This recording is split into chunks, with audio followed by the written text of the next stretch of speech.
Mr. Tom, Mr. Tom, Mr. Tom's Big Gay Wrestling Show. That's not waistcoat.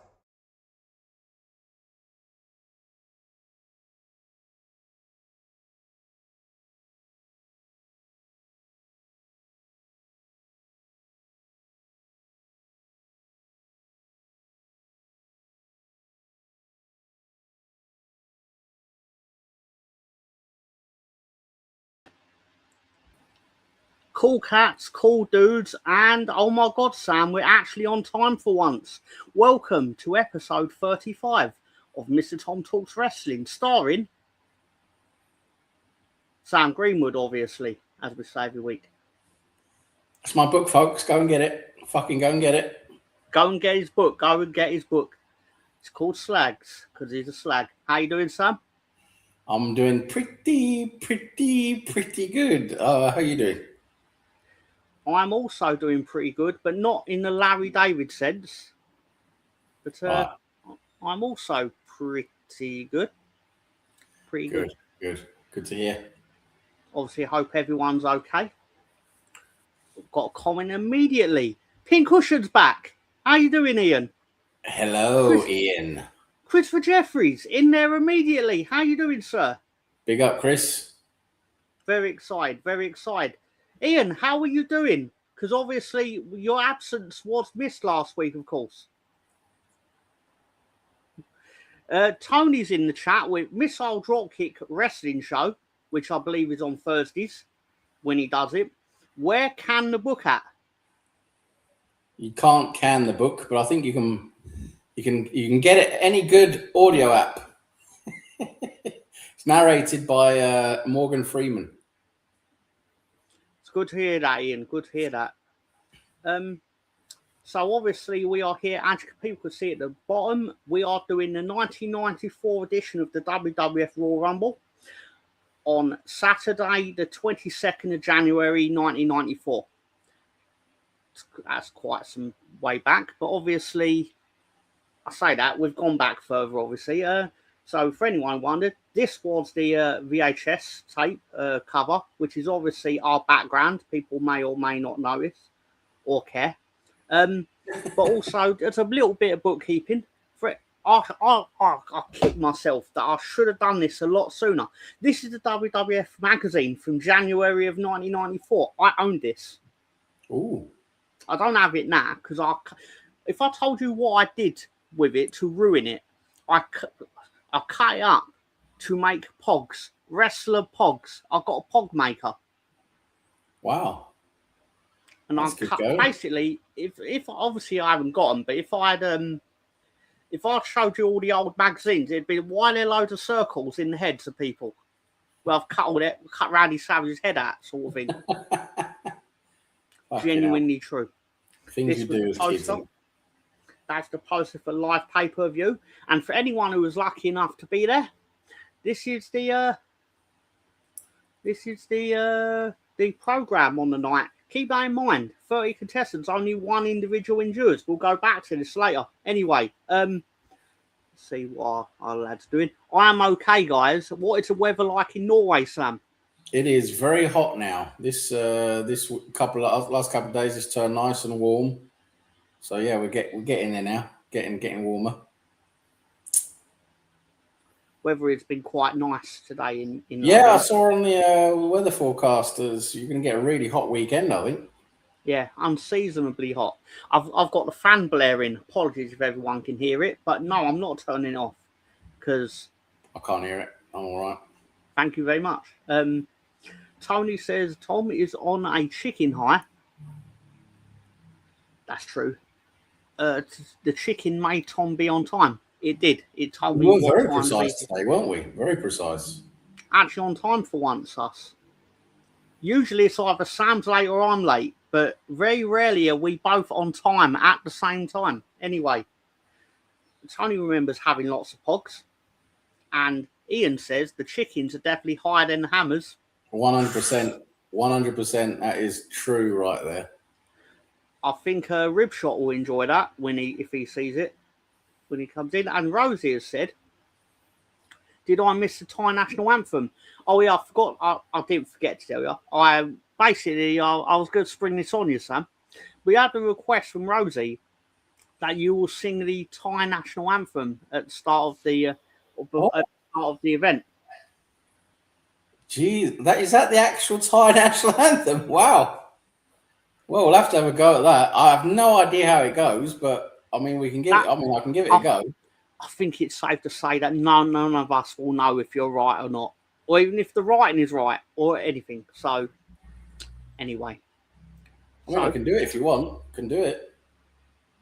We've got it ready to go, but we've got we're carrying on with our bookkeeping. We're in the Providence Civic Centre in Providence, Rhode Island. Ooh, it is another state. It's near New York, I think, but it's not New York. This is it in a more modern look, I believe, of it. I don't even know what it looks like. A spaceship, I imagine. It does look like some kind of, I don't know, like a warehouse. You could be right. Sam only knows the price of sexual acts in Thailand. Fair enough. Tony, you slag. Rosie says, I know how it goes. I'll be on him like a puma if he gets anything wrong. Well, better get it right then. Pincushion says the London Cocks need only a draw, barring very unlikely scores. That's factually correct here. That looks like a shopping centre in Glasgow. It does look like a fucking warehouse. The Thai hooker Zeitgeist. It's true. That's another book coming out soon. Nah, Sam, this is the part of the show where you go, what have you got for Minecraft? Do we have anything from Minecraft? We have got a Minecraft. Yes. Yes, yes. Thank God for autism. Thank God indeed. So, this is the part of the show where I basically go, this is what we've got on tap tonight. So, basically, this is going to be the matches that we're going to see before we get into another part of the show, which we do every week. And I know Chris Jeffries is ready for it, but still, we're going to start out with Tatanka versus Bam Bam. Ooh. It was supposed to be Ludwig Borger, but he got himself injured 5 days before the event, and they went, yeah, actually, you're kind of naff, so don't hurry back in your rehab. Right, I thought it was okay. Well, you'll be the only one that thought that. Everyone's favourite Finnish Nazi. But anyway, we've got a tag team title match. We've got the Hart brothers are going to challenge the Quebecers. Yes, Brett and Owen are going to team up. Ooh. Beautiful, beautiful stuff. We're going to get Razor versus the Taxman, Spencer's favourite wrestler, IRS. Yeah. The Taxman. And kind of the main event, but not the main event. UK Teeth Darren, The Undertaker, is going to wrestle Yokozuna in a casket match. Yes, that'd be good. UK Teeth Darren. You go, son. You do it, son. Now, Sam, imagine if I told you that it turns out that Yokozuna's got a fear of the caskets. Would that surprise you? I can see that. I mean, well, I can't see it because it's not literally in front of me at the moment, but I can see it in a figurative way. It's almost as if, isn't it funny how everyone that Jake the Snake wrestled was afraid of snakes? That is quite funny. And obviously our main event is actually the 30-man Royal Rumble, and I've counted this. There's about 18 people on this. 17 maybe. Not 30. It's because they haven't got enough wrestlers, so you'll be seeing a lot of bollocks. Sam wrote Tie Me Up and Dang Raw Dog. That is a prequel to the Thai hooker Zeitgeist. I meant North London Cocks. That's not PG. It's true. It's true. Speaking of Nazis, one got arrested for battery. Yes, Ludwig Kaiser got arrested. He's not actually a Nazi, he just played one on TV. Anyway, talking of Nazis, Rosie says, Can you please tell me why the decision Hitler said he regrets the least is not visiting Norway? Well, Hitler was a bit of an anti-Scandinavian, wasn't he? There's a bit of a wrong'un. Just a Bit of little a bit. wrong in that one. Bit of a wrong in that Hitler lad. Wrong'un. And I think we all know what time of the week this is. Ooh. Culture Corner, baby! Culture Corner, baby. Yes. Love it. So obviously, Saturday, the 22nd of January of 1994, and I've got the clues ready to go. Ready to go. Sam, tell me, what is the United States #1 movie at the box office on the 22nd of January 1994? I've got clues for you. It's a legal drama film directed by Jonathan Demme. Ooh. It took 13.8 million in its first of 2 weeks at #1. Ooh, Jonathan Demme, legal drama.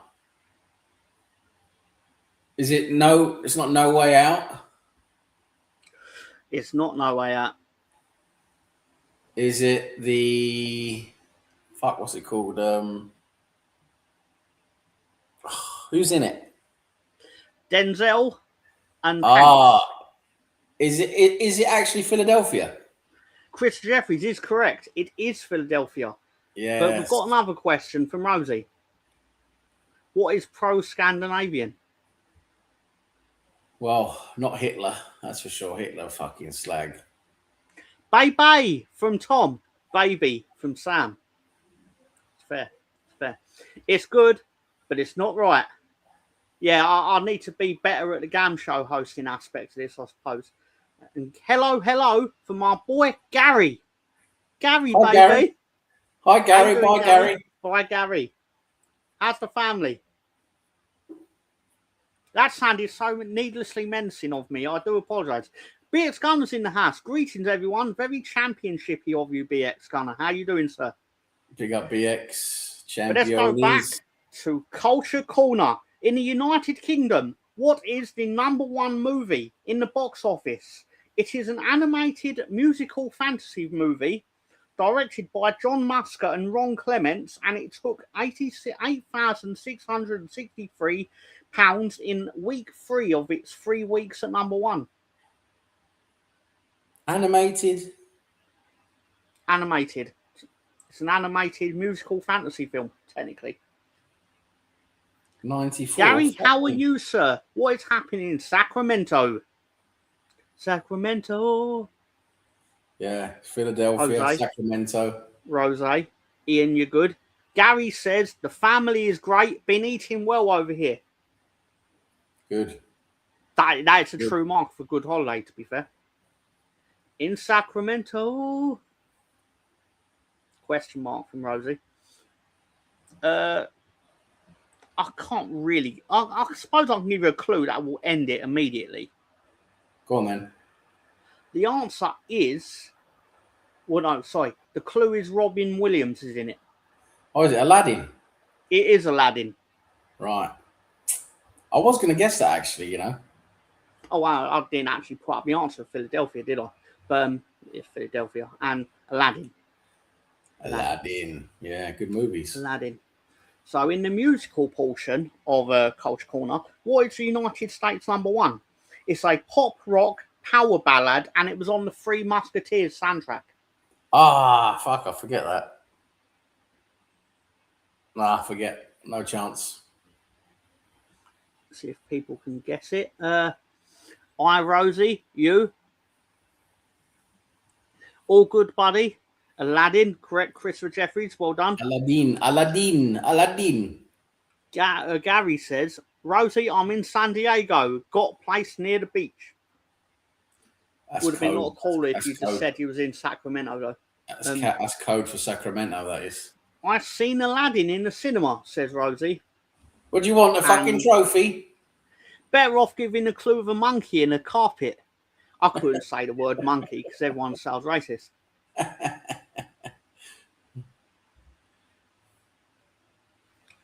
That got nearly so awkward on my part.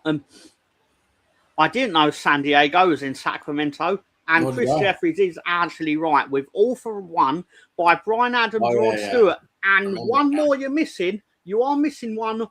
It's Stang! It's Stang! I remember that. That song was fucking everywhere, wasn't it? Stang! Sorry, just any excuse to say Stang! Sorry. I'll be doing that in a couple of weeks when we go over to Atlanta. Anyway. What is the United Kingdom #1 song? It is a dance, pop, house, gospel by a Northern Irish band with 3 members, and it sold £67,000 in its first of 4 weeks at #1.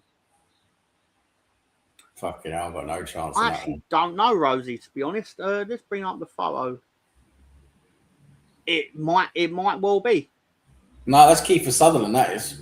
Oh no, yeah. As soon as you said it, I don't know what. I'm really bad with identities because we established that on We All Love Leeds, don't we? That I couldn't even tell who was the one I always got wrong on a weekly basis. Anyway. ADWTT is going to a donkey show in Tijuana. Why not? Why not? Pincushion is actually correct. Very good. Incredibly. It's Mike Tyndall. Thank you, Rosie. Mike Tyndall. The Leeds fan. Anyway. And it was D-Ream. Things Can Only Get Better. Oh, yeah. Good Things song. Can Only Get Better. Yeah, I remember that. That was a big hit. And the last one, out of respect to Sam and his location in Norway, it is a pop rock power ballad that is part of the Three Musketeers soundtrack. Oh, is it Brian Adams, one for all? Fuck it, yeah, it is. With Stag, baby, Stag. Sorry, I'm so excited. I'm needlessly excited. It's Friday, I love it. Wet, love is all around. Our apologies, Mr. Jeffries, but that's in a few weeks' time. Spoiler. That is a very popular song though, because I've been doing lots of Cold Corners this week for in the future. Terrible song. Fair point. You seem to know a lot about sex work in the USA, Tony. Tony is a sex work expert. Where's our Scottish? It's almost as if that's formed part of my clues for that when it comes around. If it does, it will. It obviously will because it's not Irish. Are you sure they're not Northern Irish? I did look this up. So if it's wrong, Wikipedia is wrong. Which is actually really fair. Could actually be wrong. Power ballads and no mention of me. Meatloaf was last week, Tony, for fuck's sake. It was last week because it was #1 in all 3 countries, wasn't it? If I remember rightly. I think so, yeah. Wet love is all around. Fair point. But that brings us to the part of Culture Corner, which is kind of everyone's favourite. It's not everyone's favourite, but it's the gaming part of Culture Corner. Sam, will you join me in letting everyone know what games came out in January of 1994, following the busy Christmas period? Oh, we've got #1, The Elder Scrolls Arena. Then we got, what was that, Siberia? Yeah, why not? And then we got 5 Emblem. Mystery of the Emblem. What? Think about an emblem, I imagine. You wouldn't mind doing 4 to 6. Got Brain Lord, Wario Land, Super Mario Land 3, and Battle K Road. Thank you, Sam. Sorry, Rosie, I thought you were saying I was wrong, saying they're right Northern Irish, but fair enough. I can tell you about lot lizards. But you Please can feel free, Tony. Feel free. Apologies, Sam. I'll do the next one. Chip and Dale Rescue Rangers 2. I think I played that. I played the first one. I don't remember the second one. Then we've got Mac Breakers Newman Athletics 2. That sounds like a real storm of that one. And then we've got NBA Jam Tournament Edition. I think I played that one as well at some point. That was an amazing game. Tournament Edition. He's on fire! Yeah, that's the one. And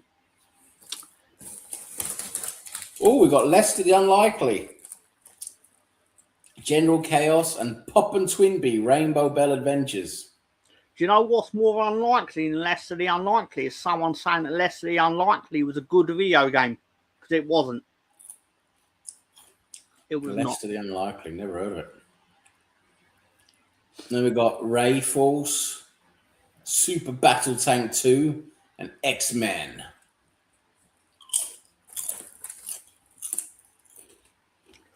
Oh, got Der Planer.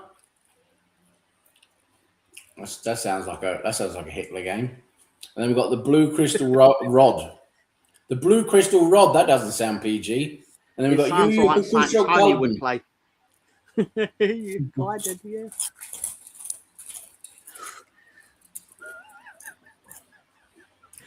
And we've got the Manhole Masterpiece Edition. That doesn't sound PG. They've got Dragon Sphere and Shadow War of Succession. Just 2 more to go. We've got Marble Cooking. And we've got Amaransu 3. And we've got Tecmo Super Hockey. Don't think I've played any of those. And the last one. Fucking hell, we've got Bukusho Yoshimoto no Shingeki, Majin Tensei, and Race Days. Thank you very much, Sam. The science bloke was the keyboard player in DU Ream, Brian Cox. I did not know that. Thank you very much, Ian. Both the Chip and Dale games were great. Is that the one where you could throw acorns at people? Or am I totally misremembering it? I remember when 44 lot lizards got arrested 15 miles from where I live. Did you try any of those lot lizards? I remember in 1994, Sonic Knuckles, Street Fighter 2, and Ridge Racer. Yeah, they were good games. Brian Cox is English, not from Northern Ireland. Tony says, truckers love blowjobs from lot lizards. Yes. And then he said, no. Can't make his mind up whether he likes blowjobs from lot lizards. But let's go to our sponsor for our next segment.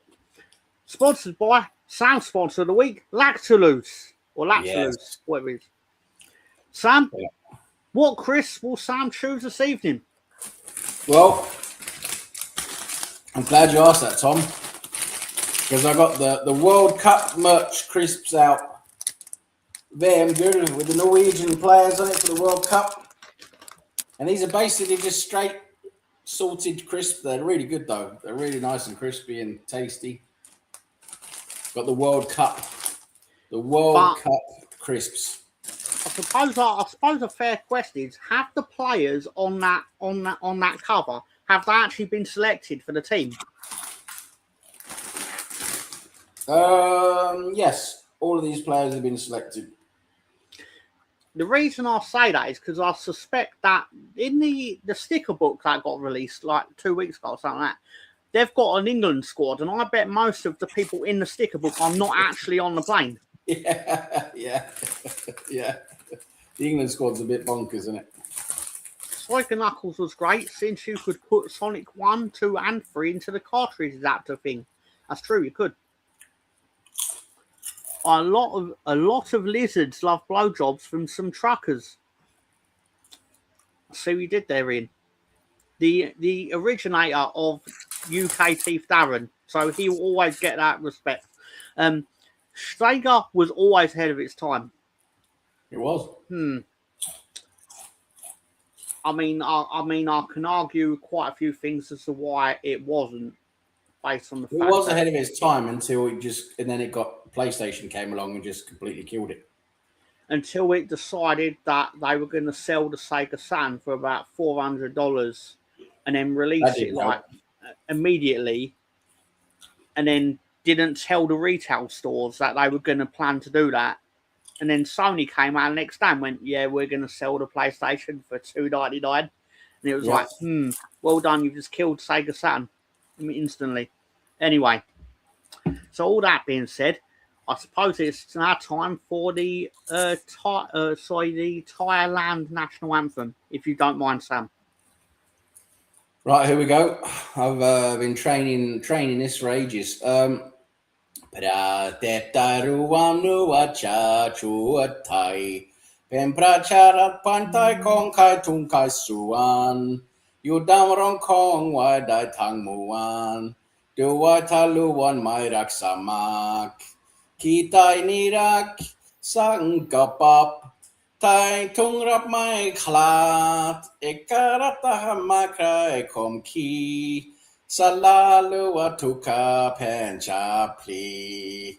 Talaweng pratet chatai tawi mai cha cha yo. Thank you.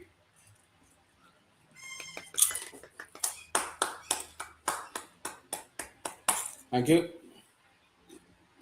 Oh, and happy birthday to Morrissey. I didn't actually think you was going to do that, Sam, so fair fucks to you. Sega had dial-up in the 90s. Early 90s, apologies, BX. The city of Bangkok are grateful.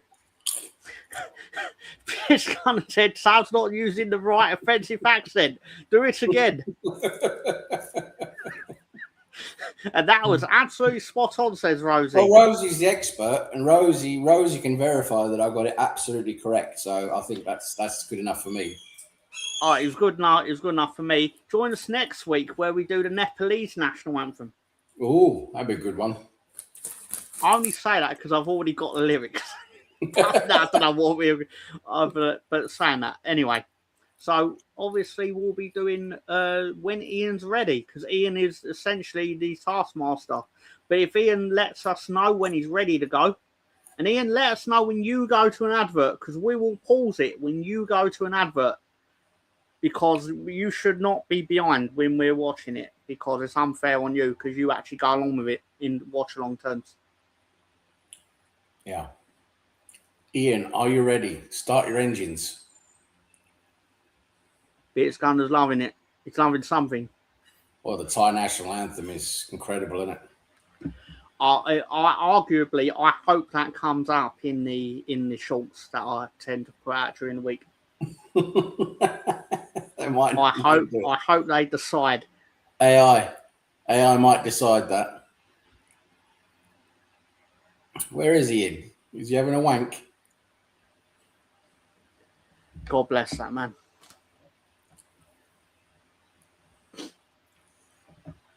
He's fucked off for a sneaky wank, isn't he?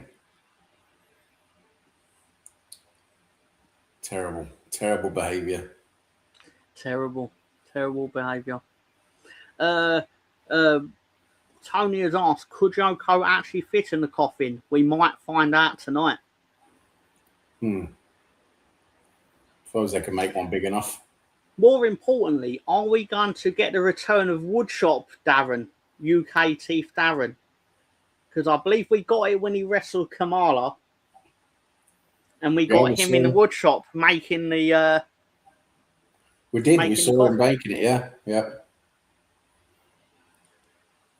Yeah. Well, Ian's fucked off, so should we just start?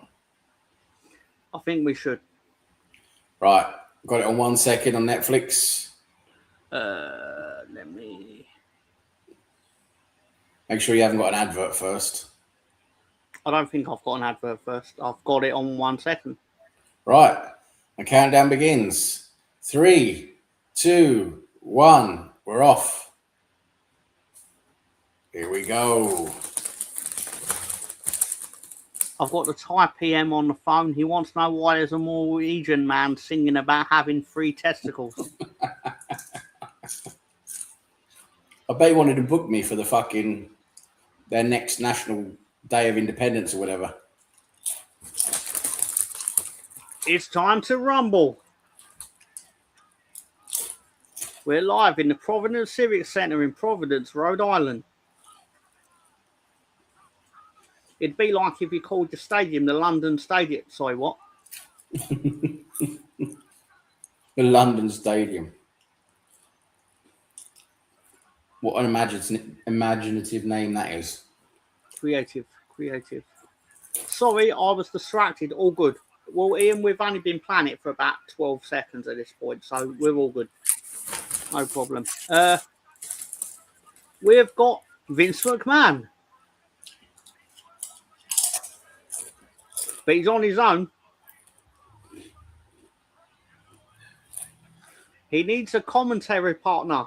Who's it going to be?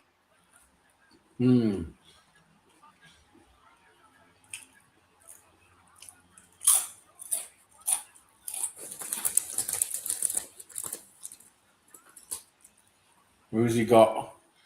Oh, look, it's Ted DiBiase. He's back. So this is his continuing to give wrestlers a go at commentating because he can't put them in the ring anymore.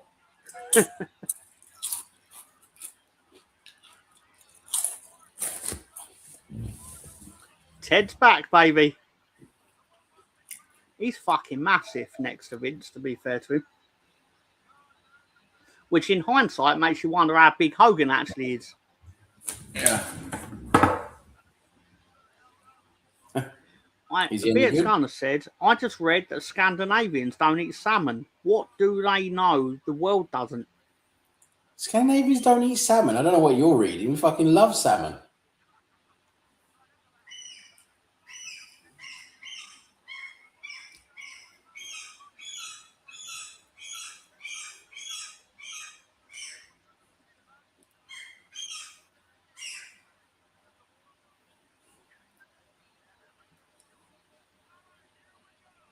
Is he any good, this Ted DiBiase at commentating? I don't think he's as good as he thinks he is. But there is a contest during this show where basically Vince McMahon and Ted DiBiase, how many times can they say the word unbelievable? Because, you know, as we established last week, this Vince McMahon's new promotion thing, like the WWF New Generation, unbelievable. Oh, God, that bird just set mine into a frenzy. Now my bird is going mad. They also eat Gravelax. Time for opening contest. We've got Tatanka versus Bam Bam Bigelow, and here comes Buffalo. Wearing his ceremonial headdress for reasons. For reasons.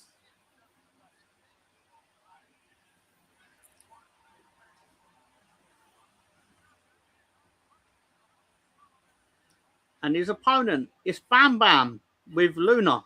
Because, of course, she is. She's not like Sensational Sherry, is she?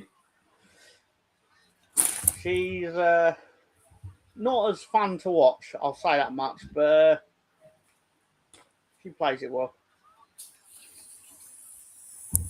But don't worry, Sam, we'll be getting our fill of Sherry when we actually go to Atlanta. Ooh. When we go there for WCW, Sherry's got a job. So WCW's getting everyone then. What time is your stream on? Yeah, basically, Sam, they realised that basically if you hire people that used to work here, that's who you hire, basically. Pat Butcher has had a hard life. Let's have a look. Pat Butcher's had a hard life. On the left, presumably. And we're underway in the opening contest.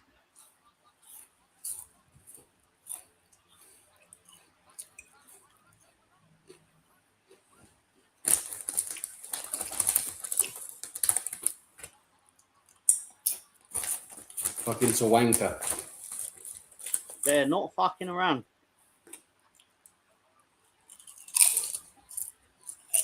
Oh, Ian asked a question, Sam.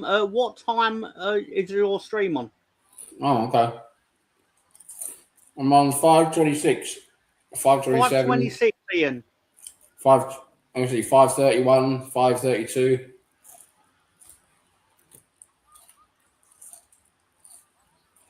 Also, what's Gravelax?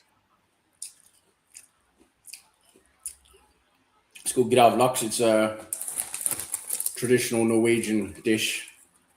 Like it's fermented salmon, basically. I was in 8th grade at this time period. I remember because my cousin drew a sketch comic about all the wrestlers. Bam Bam, Sweet and Low was one.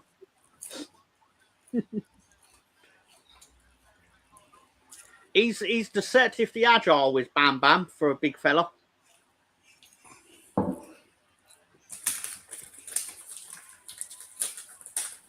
I can't remember if it's in this or in a different one, but when Tatanka does his like hulking up and Bam Bam just boots him in the head. It's very good. Salmon eggs is Gravelax. Fermented salmon. I think I'd eat my own shite, says Rosie.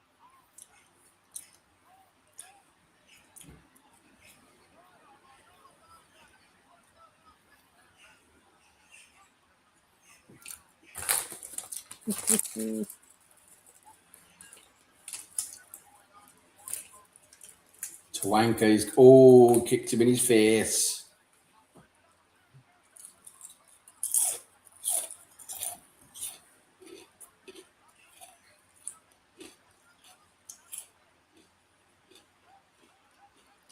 What are you doing, trying to give him a blowjob? Sanaloa, huh? Oh, denied. What about salmon shite, Rosie? Salmon's great. Salmon's lovely. The Scottish do good salmon as well. I've never ate it. You know, things you just don't like the smell of. Oh, okay, yeah. I've just never really took to it. That's all. You like fish? I don't mind cod. I mean, I do eat most fish, but I don't eat salmon. Do you know what it is? I suppose also because I think my parents used to eat. They had tinned salmon, and that smell always made me feel sick. Oh, okay. Did you say you don't eat cod? No, I do eat cod. Oh. That's what I'm saying. I do eat fish because I know I eat fish and chips. Salmon gives me the heebie-jeebies, says Rosie. I need to tell everyone to buy a pair of Nike Yar 3s and tell me you love them. Interesting.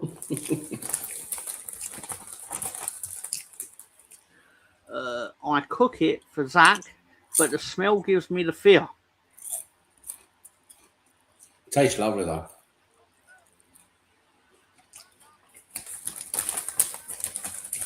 I was talking to Tarak during the week, and it was partly based on what Ribshot was saying last week, because I got the impression he wanted us to elongate this era of wrestling because of like the Hogan's around sort of thing. And I was like, what's the best way to do that? Like, well, when Hogan joins the other company, I think we should join the other company too, within reason. Obviously, it has to be accessible not on Netflix, on YouTube, obviously. And you do get some of the greatest wrestle crap ever known to man.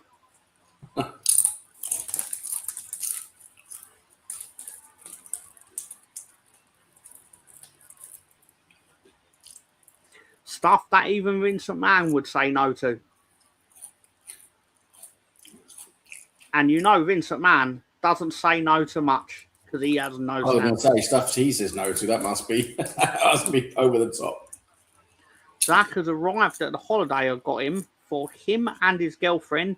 Made him millionaire shortbread, dolce de leche cheesecake. That sounds great. That sounds awesome. I do like cheesecake. Shortbread and cheesecake. That's awesome. And a nice holiday away sounds good.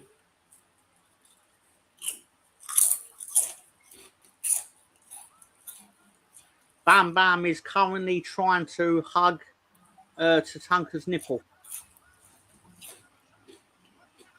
Oh, no, Tatanka's now doing the Hulk up. No, Bam Bam cut him off immediately. It's like, none of that shit, mate. Vince McMahon would love to be sat on. Sorry, I misread that. My apologies. Vince McMahon, we love to be shat on by a load of salmon. I bet he would. My reading was terrible. I apologise, Ian. Vince would love to be shat on by a load of salmon. I bet he would. I bet he'd love it. First time I've ever made dulce de leche cheesecake. I like strawberry cheesecake and lemon cheesecake. I like the ones that have like a caramel or toffee, personally. But cheesecake's great. Love cheesecake. Or chocolate, of course. But in moderation, of course.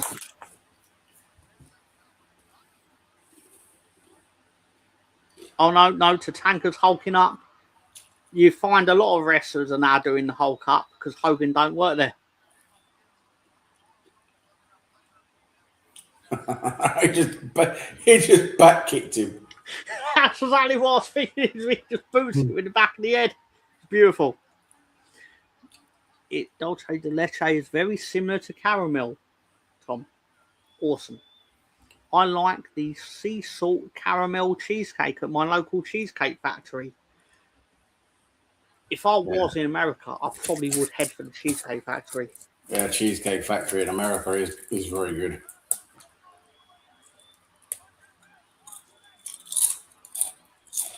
I'd probably do all my budget for a month in like the first day, just going to restaurants. Pincushion questions, sweet milk.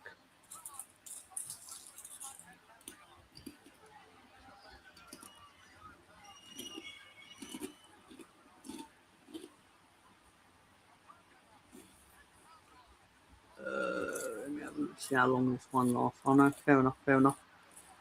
This show is actually quite important though in the scheme of the WWF because things happen on it. And I believe that first one is over. Tatanka wins in 8 minutes and 12 seconds. Well, Bam Bam Bigelow loses again. He does. He needs something to go his way.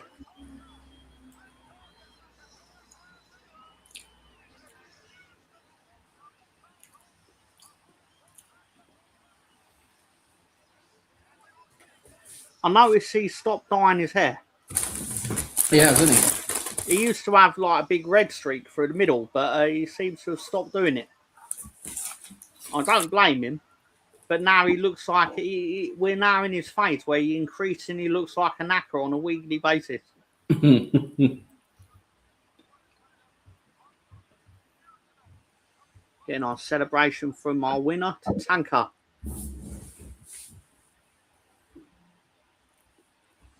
I've never tried Cheesecake Factory. In fact, I've never had cheesecake from a takeaway or restaurant. Interesting. I've not done it either, to be fair. Is condensed milk not for you, Ian? Obviously, they're showing what happened last week when Owen Hart got pinned in the only member of the Hart family to get pinned in the Survivor Series, which is quite embarrassing for him. And he is not happy. But more importantly, Bruce is on our screen.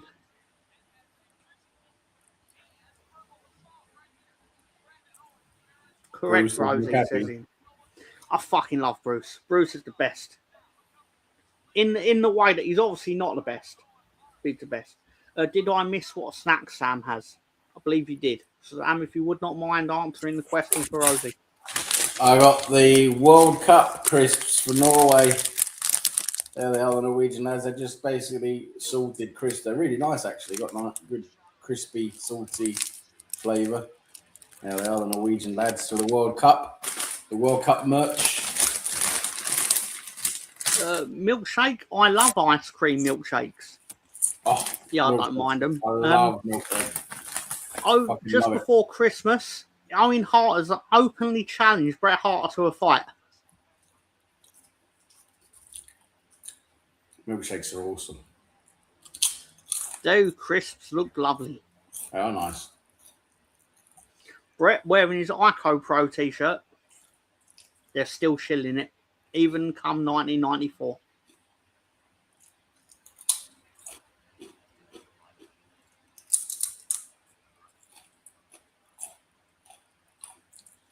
Vince McMahon was very reluctant to do this storyline under the logic of brothers don't fight, to which Brett and everyone backstage was like, what are you talking about, Vince? All brothers fight.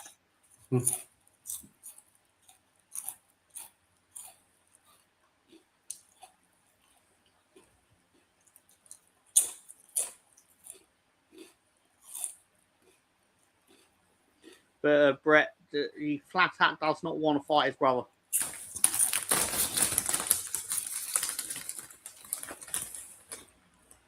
That's going to be an interesting Hart family Christmas.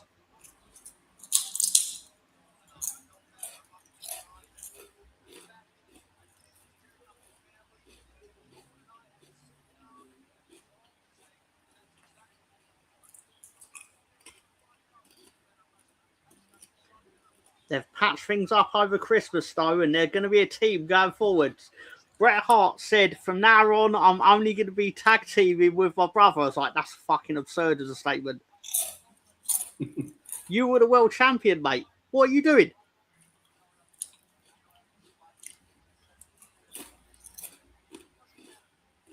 May I please have another stream time update, if you don't mind, Sam?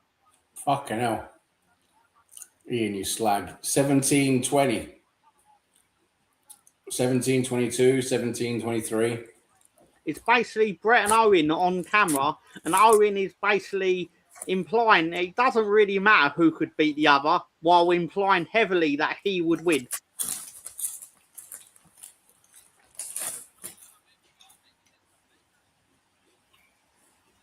Oh, just before this, Little Bitch and Marty ended up beating them for the belts. He's good, this little kid, isn't he? He's very good.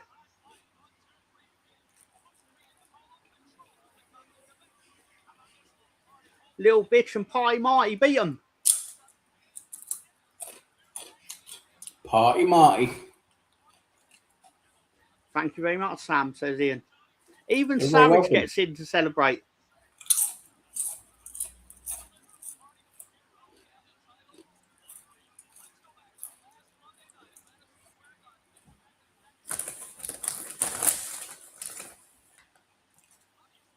Oh yeah, they lost them back to about a week later to Party. They lost to Party Marty lost, unfortunately.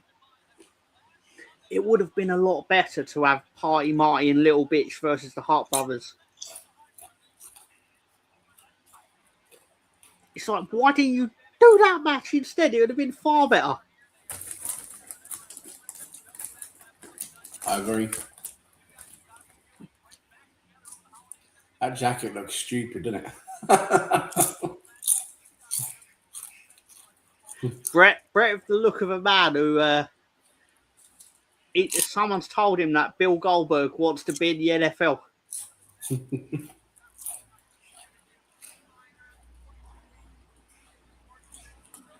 And just for shits and giggles, here's a picture of the Hart Brothers with my boy Bruce on the left.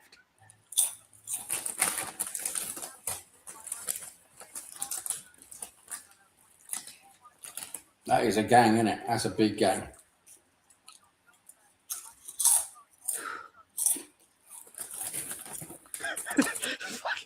I can't not laugh when I look at it. Just I either look at Stu Hart and laugh, or look at Bruce and laugh, for totally different reasons, but still.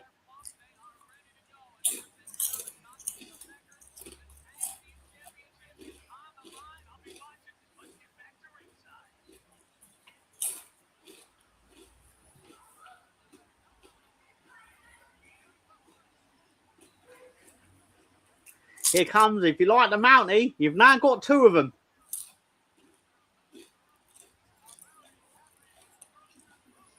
Which amuses me, because I know you've openly said you thought the Mountie was fucking shit.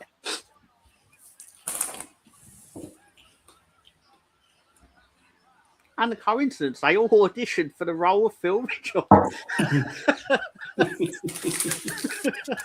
Which one do you think should have got the role of Phil Mitchell, Rosie? It's a trick question. The answer should obviously be Bruce Hart, obviously, because he's the best. I'm surprised he didn't put himself in the middle.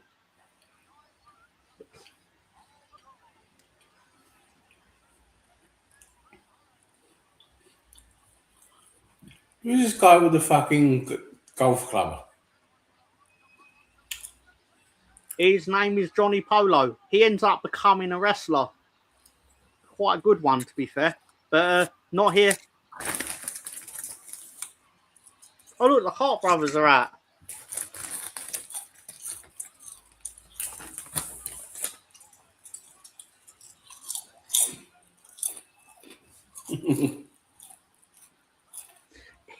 It's the far left one, Keith Chegwin. Fucking hell. Good old Cheggers.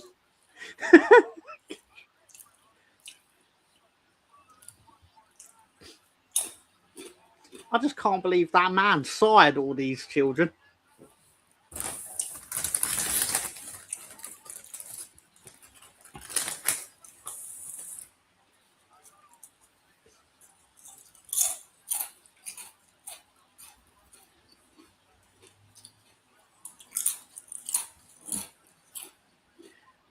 I don't want to spoil it too much, but we will get eventually to a part where Steve Austin tries to fight the entire Hart family, and it's fucking hilarious. Considering how many of them there are, and he doesn't give a fuck.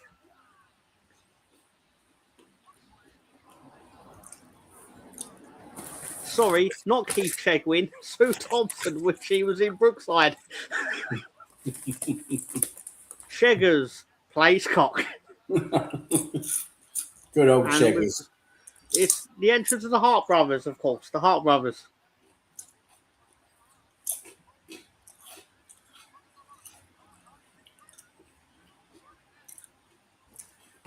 Johnston. Correct.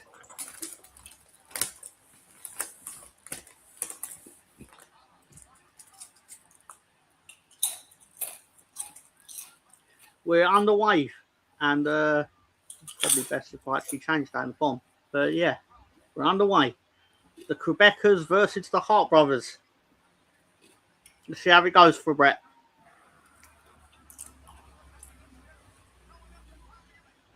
Tee-hee-hee, Rosie. I imagine Michael Jackson saying that, to be fair. Sue Thompson's twin sister. Why is he called Johnny Polo when he's got a fucking golf outfit on and a golf club? Yep. I think he used to have a polo mallet, but then for some reason he started coming out of the golf putter. The real answer is because he's a prick. And fuck him.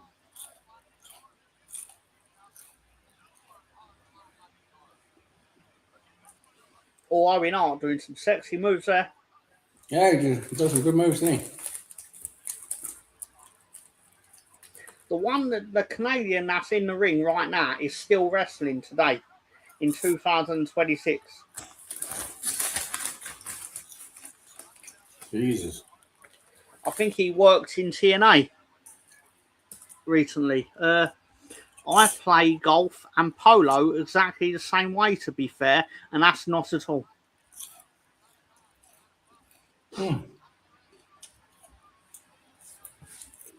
Let's see if he's in the image. Oh no, he's holding the club behind. He's holding the golf club behind him, but it's not properly visible.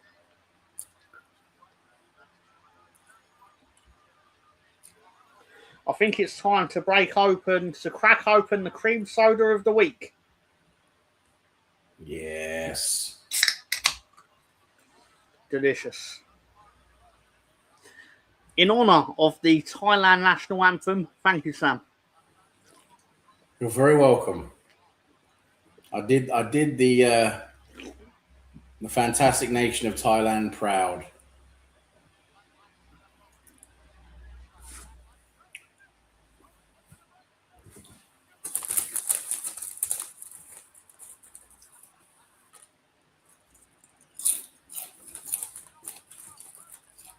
I'm the Mountie, says Peter Scunner.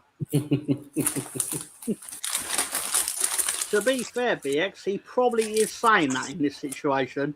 He used to sing his own theme song on the way to the ring, which is a special kind of twashness. Yeah, I would, to be fair to him. If I was a wrestler, I would sing my own theme song. Was it the right tune, Sam?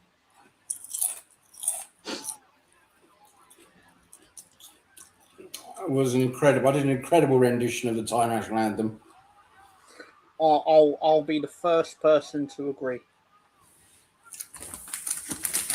It was a solid 26 dildos.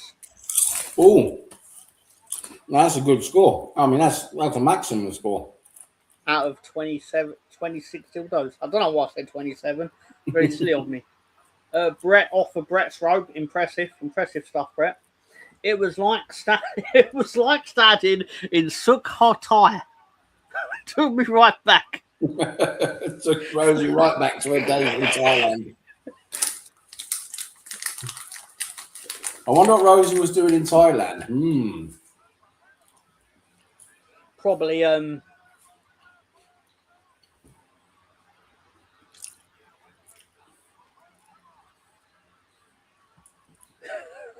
spent a lot of time with Sue Thompson there. Well, that makes sense. What about Sue Johnson and Sakatai? Probably.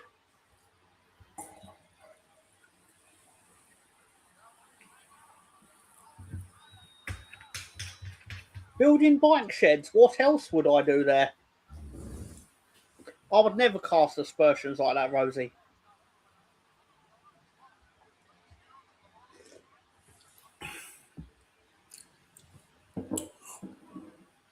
It's a good place to build bike sheds, to be honest, in Thailand.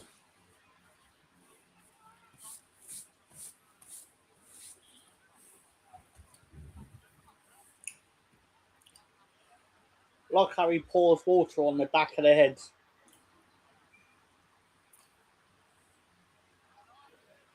He's selling it well, isn't he? Ooh.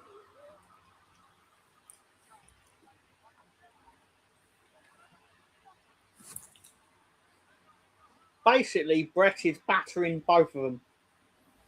As he should do, because he was the world champion.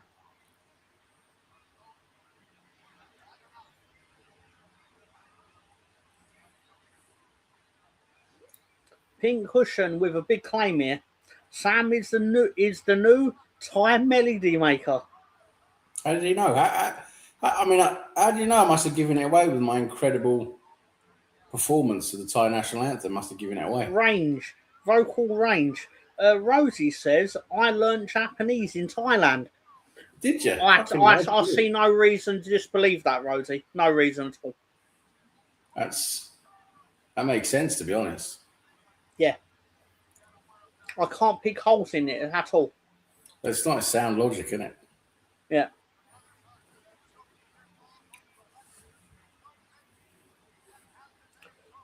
We've got Bret Hart is still basically battering them. Oh no, wait, they've turned the tide on Bret.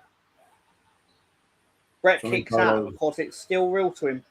Johnny Polo's taking his hat off. Johnny Polo's taking it serious. Because she said she's Ryan. Hello, Ribshot. How you doing? Don't be a dick. It's a fair point. Hi, Ribshot. Hello, Ribshot. And played a part in Robin Hood, Men in Ties. Oh, that was a good version, though, wasn't it? It was fantastic. That's the same Ribshot that could be found on YouTube at Ribshot.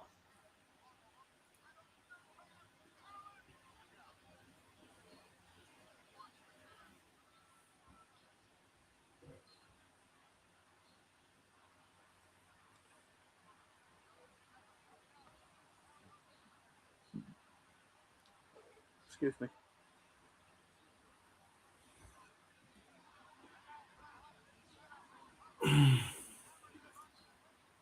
I rob shit. Hope you're well. Saw The Mandalorian yesterday and thought it was okay. Never should have been a cinema release though. It was like 2 episodes on Disney Plus. I've not seen any of The Mandalorian to even yeah, I haven't seen it either. I want to see it though. I want to see the stuff on Disney. It's I heard it's very good. Ribshot says, and yourself. Rosie says, all good. How are Spurs getting on?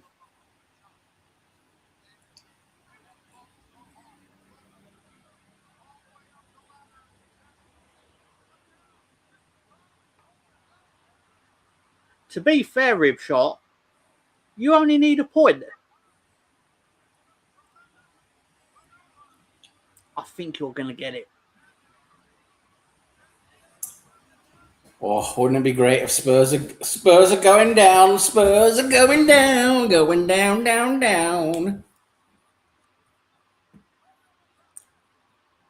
See you soon, Ribshot, says Rosie.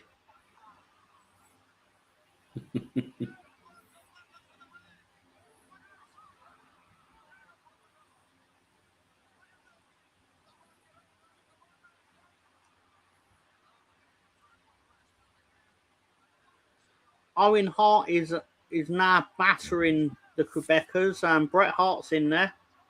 Oh no, he's got him in the sharpshooter. And yeah.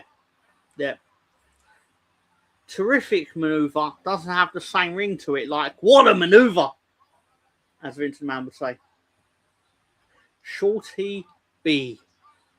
Is that an anagram with Ribshot? Yep, I think it is.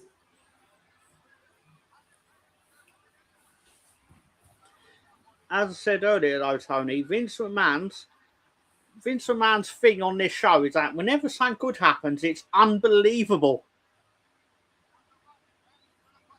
Not what maneuver yet. Well, it probably will be, but... Oh, that looked painful. That looked painful. Oh, my God. They dropped him on the rope.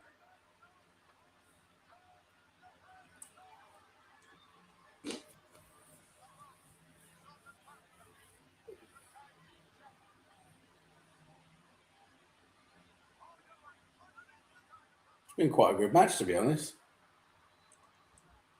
Of course it has. It's the Hart brothers. Yeah.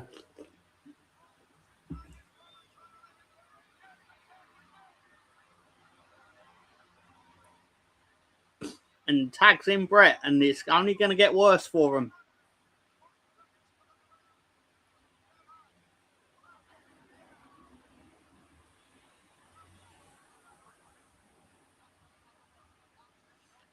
Bret goes straight into the bread basket. Tony says The Mandalorian was a great series. All the movie reviews I have seen says it's mediocre. I can't add to anything to it, Tony, because I've not seen it. The series or the movie. Shorty B is brilliant, Rosie says. But not just Rosie, I agree. It was very amusing. I hope they visit the planet today is from. What? Today? What? Today is from? Tony, you stop talking into Siri with your fucking Oklahoma accent. You need to write it with your digits. Hope they visit the planet Yoda is from. Fair enough.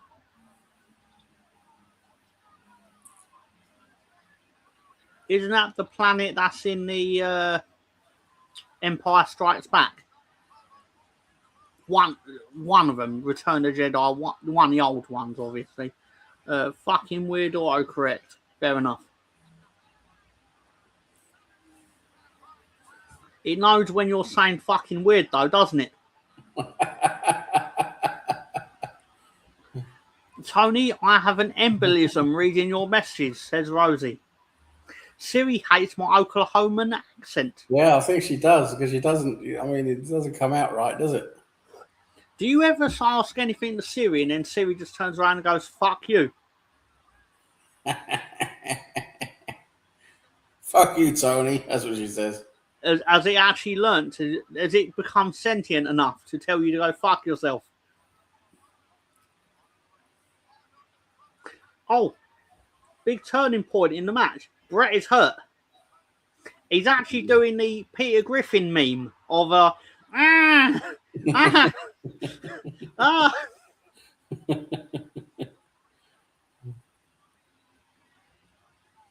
You'll get no sympathy for Siri understanding people.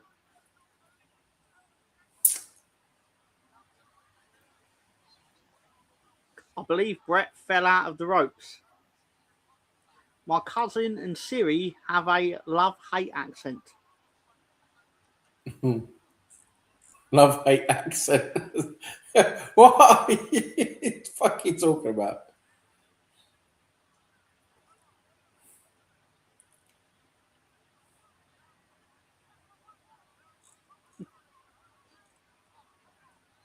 All they're battering each other out now outside the ring. They're hitting Brett in the knee with Johnny Polo's whip, aren't they? Looks like it. Is Brett ever going to be able to live again? Doubtful.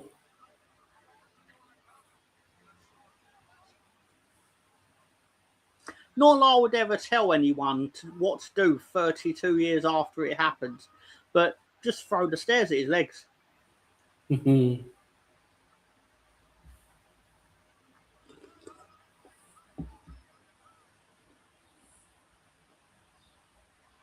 If you curse Siri, it just says, I won't respond to that. Batter, rings. Oh, Ian. Fuck you, Siri. Fuck you. They've got Brett back in the ring. They're battering Brett in the ring. Not to be confused with battering Brett's ring. That's not PG, is it?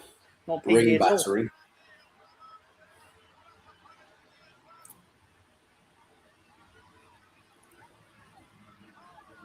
All. He just booted him in the head. I was like, fuck you too, sir.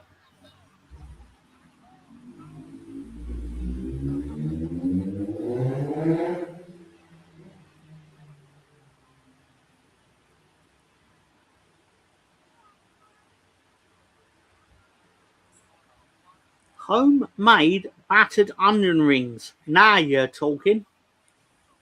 That's not PG. Ian's just had an ad. A time update, please, Sam. Certainly, Ian. The time is 38:47, 38:48, 49, 50, 51, 38, 52. That is where we are. Just tried to do a move on Brett, and Brett moved him. I used the Australian Siri. He likes saying traffic light instead of traffic light. Again, that doesn't make any fucking sense, does it?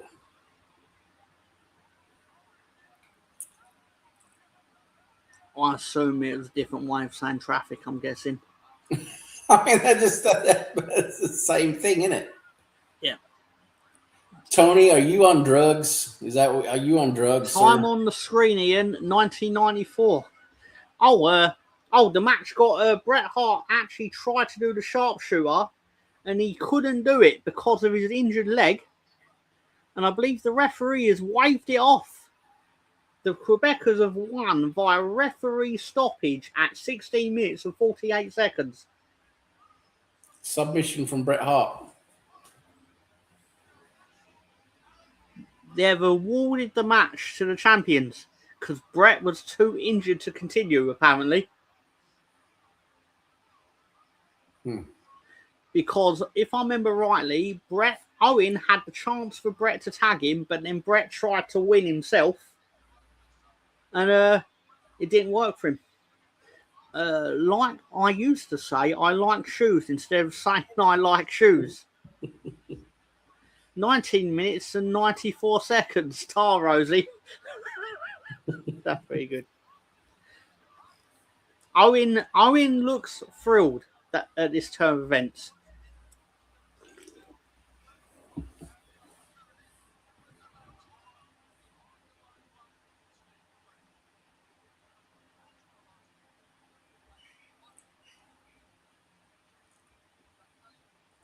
You're very welcome, Ian, says Rosie.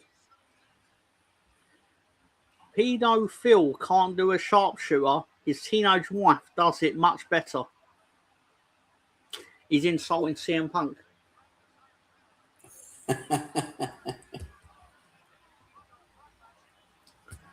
And so Owen's not happy with his brother then for getting injured. I mean, that's yeah. that's not Owen nice, is to say Owen is pissed is an understatement.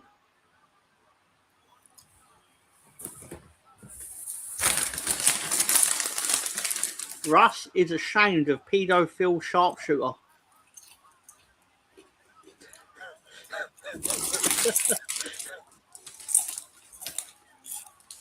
Owen is mad at Brett.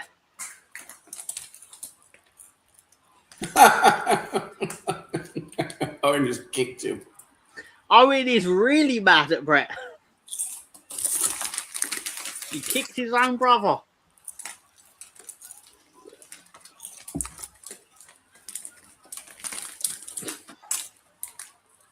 You've just seen one of the greatest heel turns they've ever done.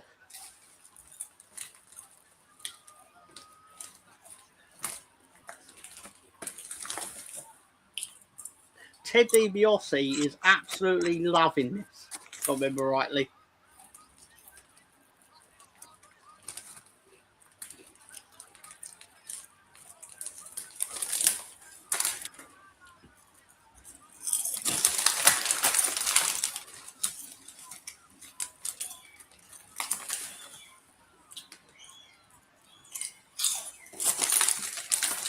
Sharpshooter, does he fire it to a point? Yes, why not?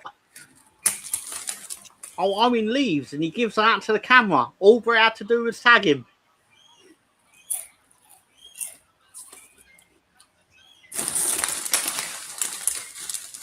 And while they're in the ring, Wurzel comes out to check on him. Christopher Good old Lloyd, Wurzel. Blonde Jim Bowen in the blonde monk's wig. And I think Pat Patterson's there too. there's a Ed team with looks Christopher great Lloyd, at the isn't start of the Rumble. He does.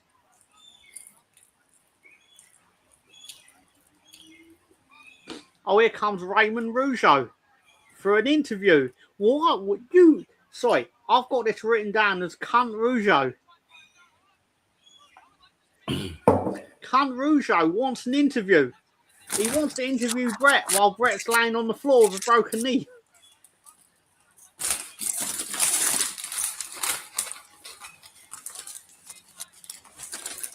Absolute cunt. What do you expect him to say, Ray? Pat Patterson's like, fuck off, mate. Owen Hart looks like a jacked Mr. Lawrence.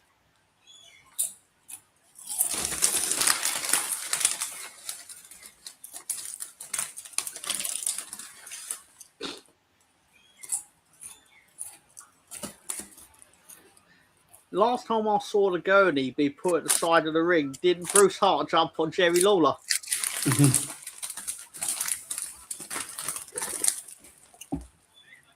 They should have put a camera on Bruce Hart to see his reaction to this.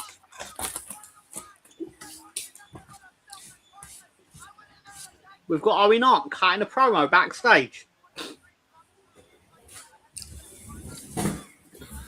And they've done some great camera work on basically they're having Brett wheel down the aisleway while Owen just gives that to him through the video wall.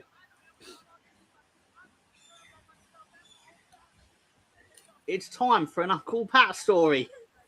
And video just popped up on my YouTube shorts. Prince William was on Heart Radio talking about Aston Villa. What the fuck? Advert time. Pat Patterson, that's nearly as bad as a builder I used to live near. Robert R. Roberts. Robert R. Roberts. This is where Owen Hart gave a line which basically was low-key saying, I don't ever want to be a main eventer, because he says, and I quote, when I kicked your leg out of your leg.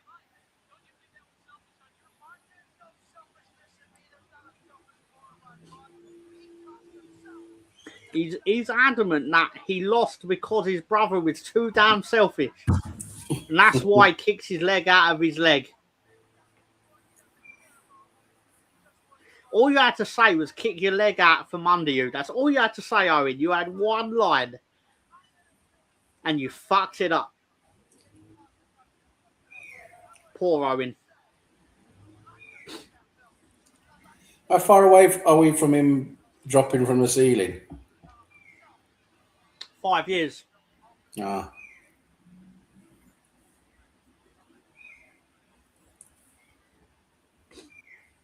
I've gone through 20-second adverts. 20 seconds of adverts. Okay, I'll pause it. I've got 11 seconds left. 8, 7, 6, 5, 4, 3, 2, 1. I'm back. I'm on 155.15 left. All right, I'm on 11. 155.10. Right. I'm basically on Ted is applauding. He's absolutely loving this. Yeah. Because of course he is. He's a top. He was a top heel. Of course he's applauding this. He 100% approves of Owen turning on his brother. Because of course he does. While Vince McMahon's look at him like, what the fuck are you saying? Up next, Razor Ramon versus IRS. And I believe we're going to get an entrance on Razor from IRS. And guess what he tells the audience on the microphone? Have a guess what he calls the audience, Sam.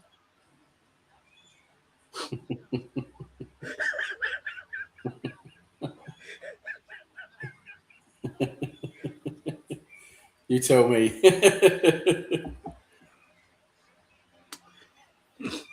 I would lay my house on the fact that he's going to walk out of here and basically call the audience, you fucking tax cheats. You fucking tax cheats. You fucking tax cheats.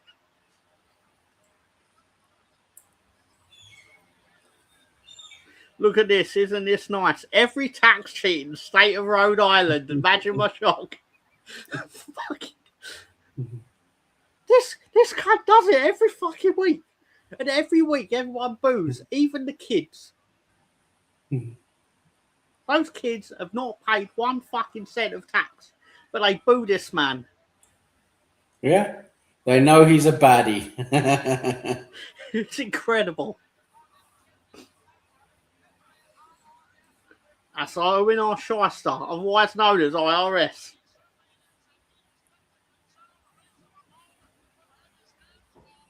Big up Mr. Tom and Bo Beverly. Hope you're well. How you doing, Mr. Herbert? Big up we is. We've just witnessed the heel turn of Owen Hart, Mr. Herbert. And the champion is now about to come out. Razor Ramon wearing, I believe it is all teal.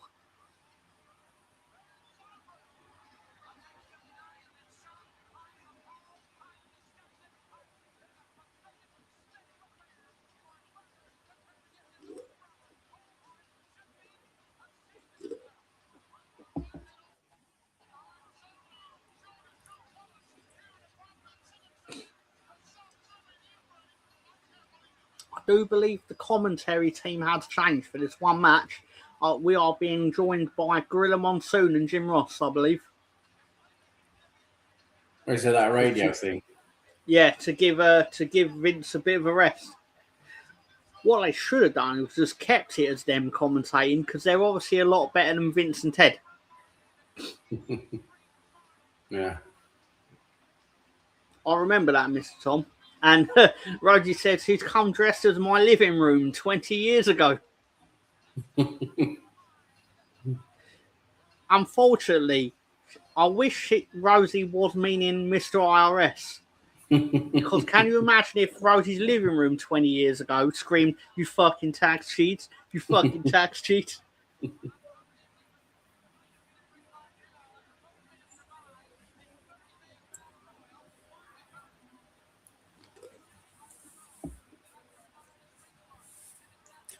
I don't think he's. I mean, in my opinion, he's not a very good wrestler. IRS. My thing with him is he's very good in the sense of he's very basic. No one's ever going to get hurt wrestling IRS. Like, everything he does is so basic and slow. Everything's fundamentally good, but it's very boring. Yeah. For example, as I've actually got a slide to illustrate this when we get to it. We're underway with a razor throwing a toothpick in IRS's face, like he does every week, obviously. I think that was Gary Barlow's living room. That's very clever. In effort of in respect of that joke and Gary Barlow, Gary, you fucking tag cheat, you fucking tag cheat. Very good, very good.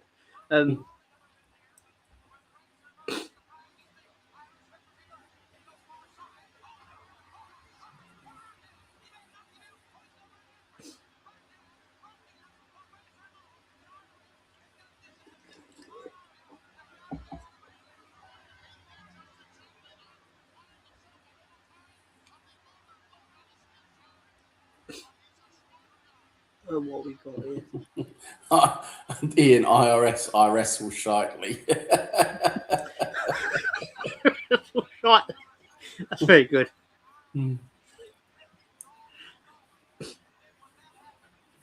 I mean, Razor come out of the block quite intense, whereas obviously IRS is like, I've got an opinion on that.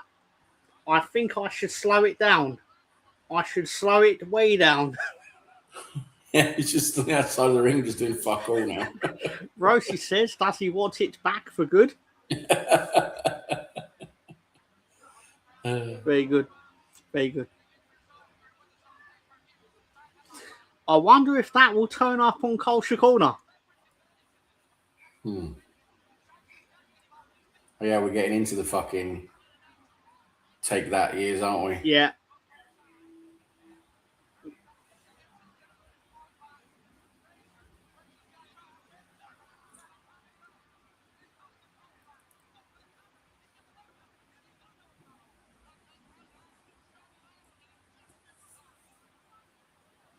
I suppose I'm going to have to work out what to do on it on months or weeks where obviously, say like in August, WWF have a show, but then so does WCW. How will I divide the Culture Corner up? I suppose those are problems for those times when we get there.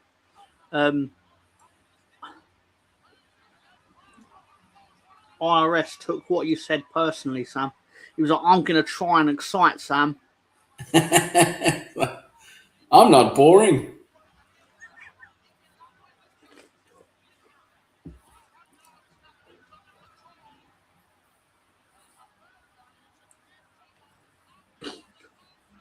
This event, though, did only 200,000 buys at the box office on TV, right, basically, which is 100,000 buys down on 1993, which ended up getting 300,000.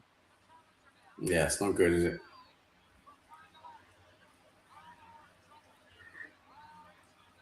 And Vince McMahon has not even done the steroid trial yet. That's in about 6 months' time.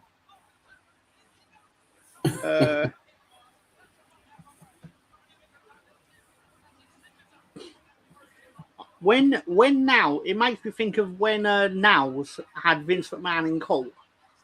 And the lawyer basically went, do you have personal animosity against Vince McMahon? To which he went, no. But then they went, do you hate Vince McMahon? And now said, yes.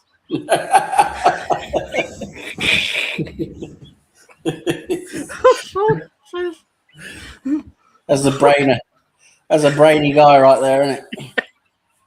It was immediately not guilty. Talking of tax evaders, where's T-Bag? He is doing cricket tonight because it's cricket season, so he was telling me. So he's umpiring for his local cricket club.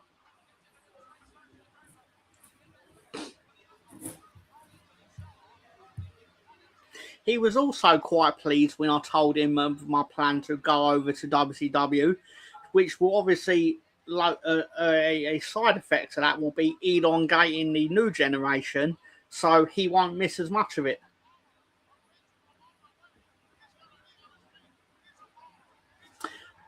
We've hit that part of the match where IRS slows it down. He slows it way down.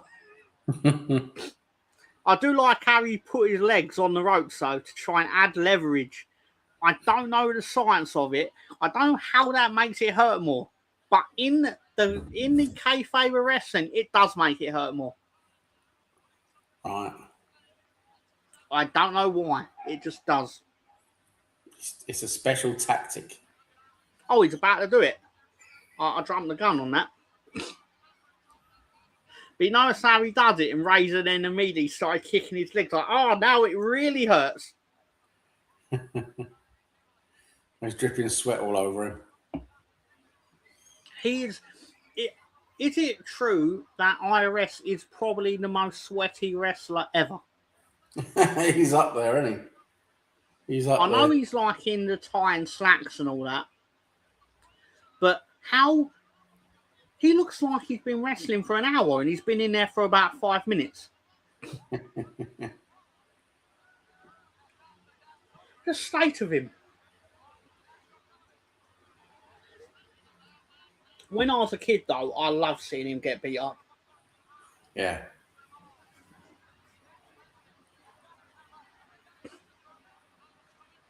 Oh, is he going to do the charge up?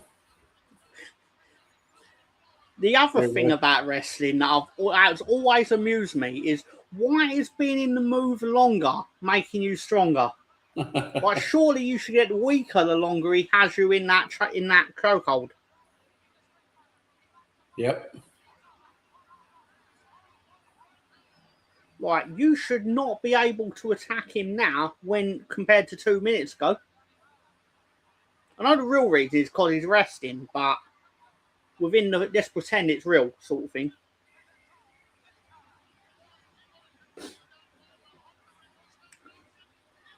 IRS is like, no, please, Razor, stop it. Let me go, mate. Let me go.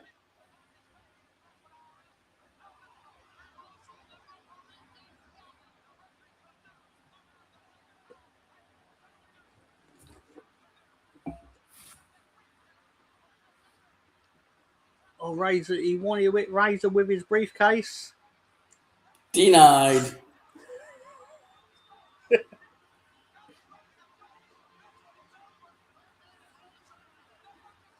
There's no ref about.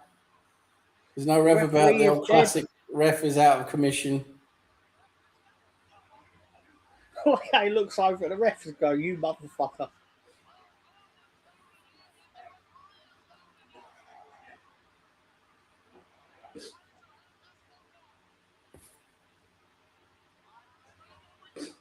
He's put Irwin on the ropes.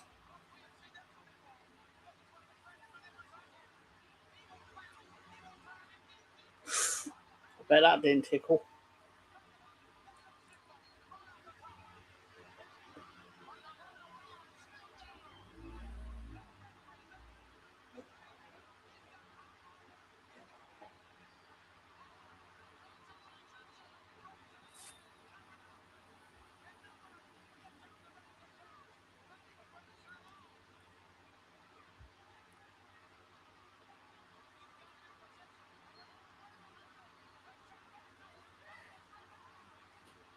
Shawn Michaels come out. Shawn Michaels just walloped him in the back of the head.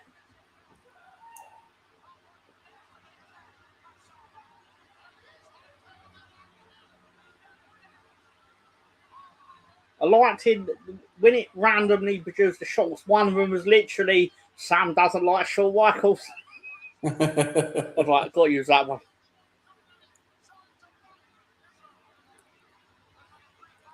He's a slag.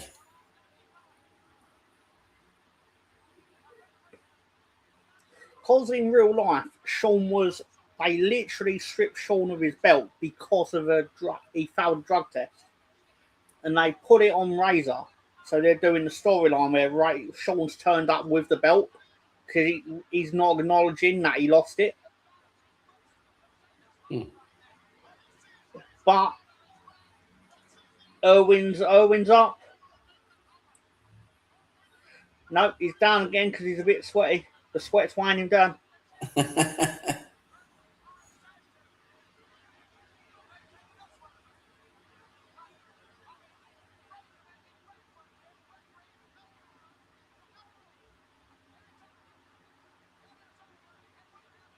I don't believe it.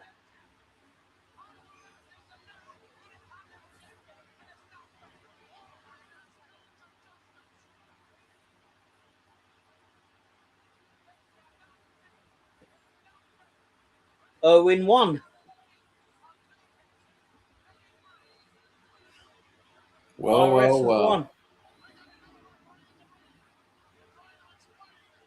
And he celebrates the fact that he won. Shocking turn of events.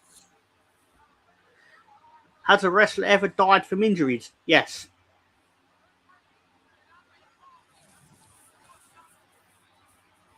One died after being kicked in the head.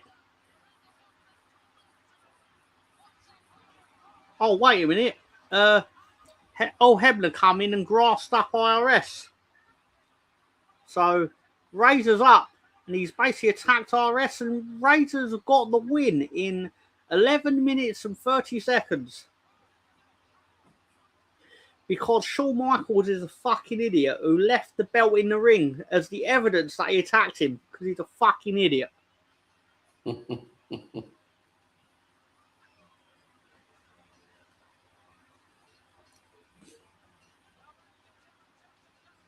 Razor Ramon's now going to get to pose if like this is going to look really good on the Christmas card.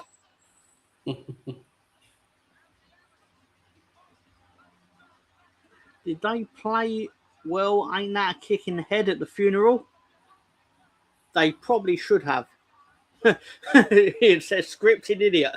Yeah, he did leave it behind because they told him to. He kind of had to for that to play out the way it did, but still.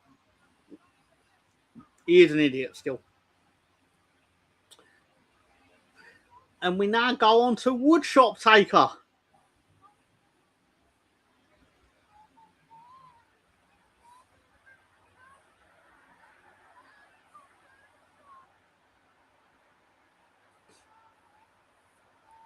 Oh, Paul Bearer.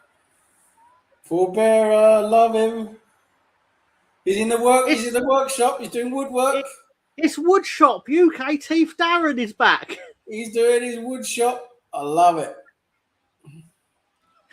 I like how they used the same image of Yokozuna looking scared. Oh, and it's Christmas themed as well, of course.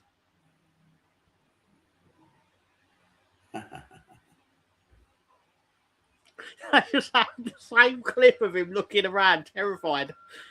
Very amusing.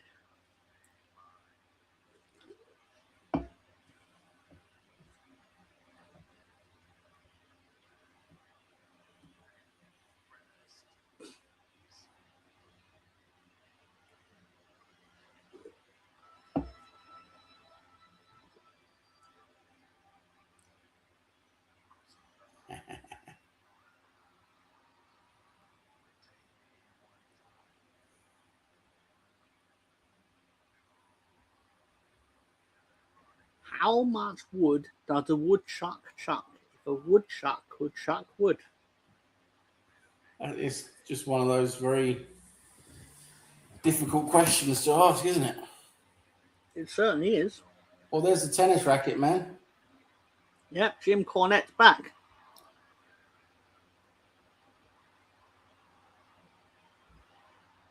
Cornette's around for a while. He's very good, to be fair to him. There's a video on the internet of him screaming at a Dairy Queen worker because he ordered loads of Dairy Queen he had a load of wrestlers in the back of his van. So he ordered what sounded like a fake order.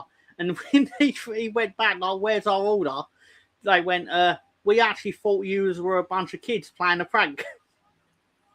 It's like, you fucking stupid cunt. But they record it on like this 1994 video camera.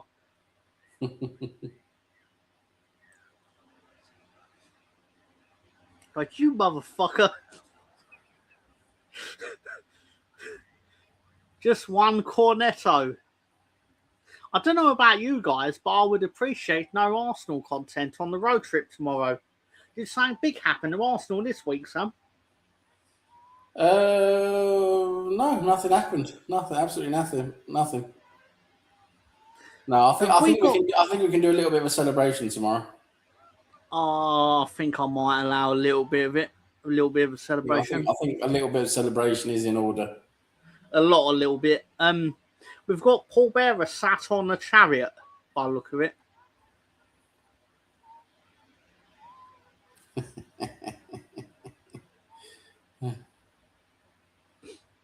Why is he like wanking off the whip?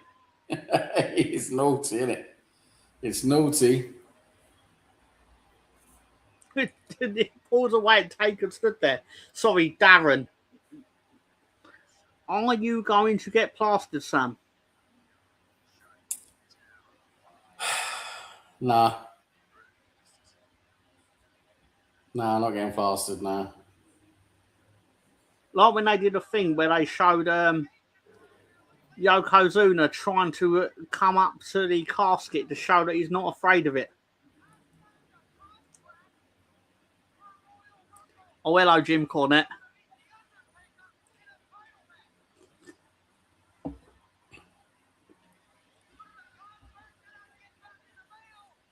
Question, Tom.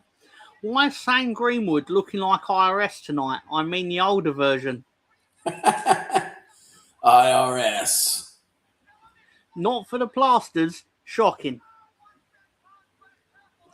Obviously, the rules of this casket match is the winner is the one that actually puts the other one in the coffin and seals the lid shut. And Mr. Fuji has given Yokozuna orders to sit on the coffin to break it, which it would, I imagine.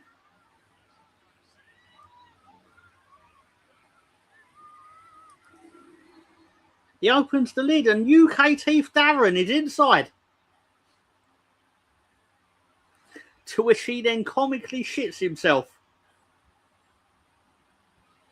And he scarpers off as fast as you can when you weigh 600 pounds.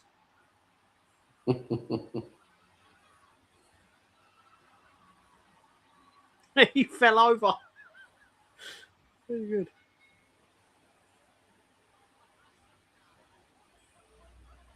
UK Teeth Darren, come on, lad.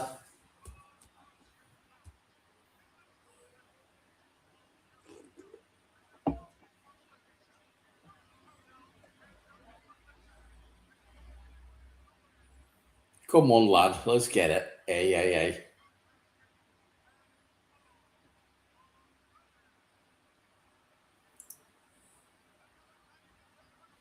That is so fucking stupid, a fucking tennis racket. It makes no fucking sense. No sense whatsoever.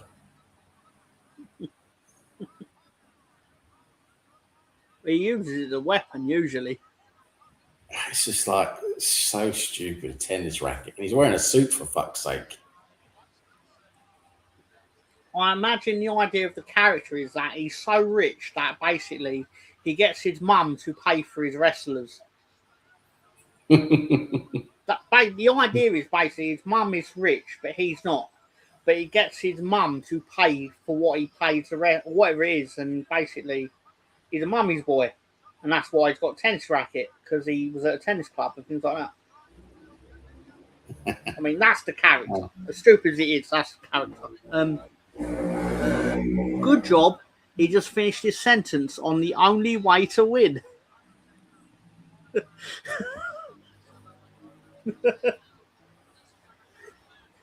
Everyone knows that Howard Finkel takes about 7 years to tell you the rules of the Royal Rumble. Every year. I think Gary has reconfirmed that the internet signal in Sacramento is very poor. It is. Sacramento doesn't get good internet signal.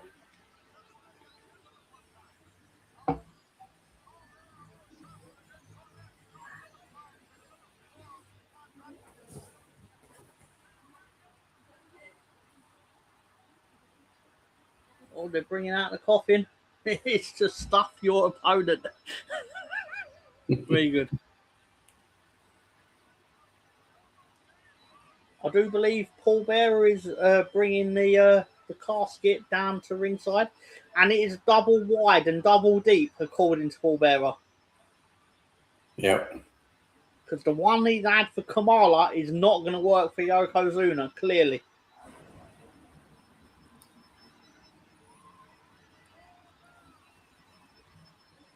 To be fair, because of this, every coffin is like this from then on. Yeah. You can't use that little fucking coffin they used for Kamala after this one.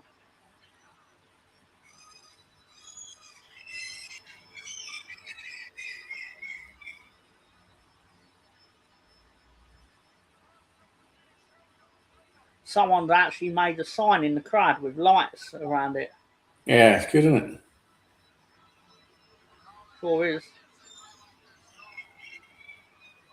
It's certainly more creative than some of the signs you'd get in 1997, such as Goldust is gay. Goldust is gay. Literally things like that. And that's one of the least offensive ones. China is my dad. Sort of things like that. Whatever. Oh, that UK Chief Darren is in the ring. I thought it would have been time for the 1995 Royal Rumble by the time he got there.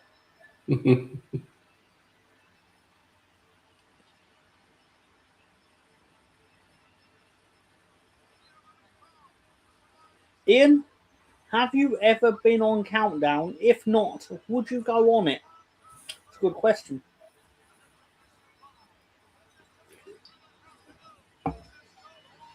I imagine he'd do well on it, to be fair. Yeah, it's good with no anagrams. I thought they actually did the anagram portion of Countdown because of Ian. He says no and no.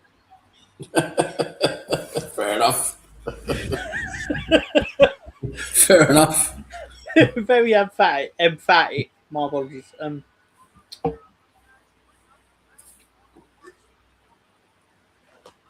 Is Yoko going to do his ceremonial sort?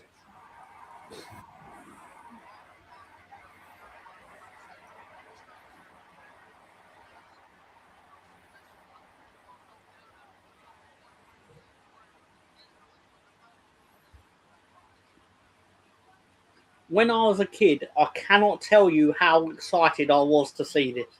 I wanted to see these two fuckers go at it. We are underway in the casket match for the WWF Championship. Yes. We love a bit of UK Chief Darren. UK Chief Darren challenges Yokozuna for the belt. Yokozuna charges and UK Chief Darren sidesteps immediately with very slow precision. We're very impressive, to be fair. I love Countdown. You'd be great on it. Ian says, I don't want to be on telly. I'm not laughing at Ian. It's just more the way he said, I don't want to be on telly. Because you probably would do well on it. Is all. UK Chief Darren is outside.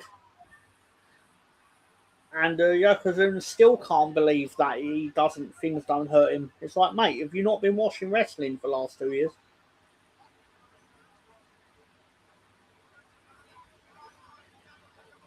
Why are the wrestlers shocked every time he doesn't sell being hit?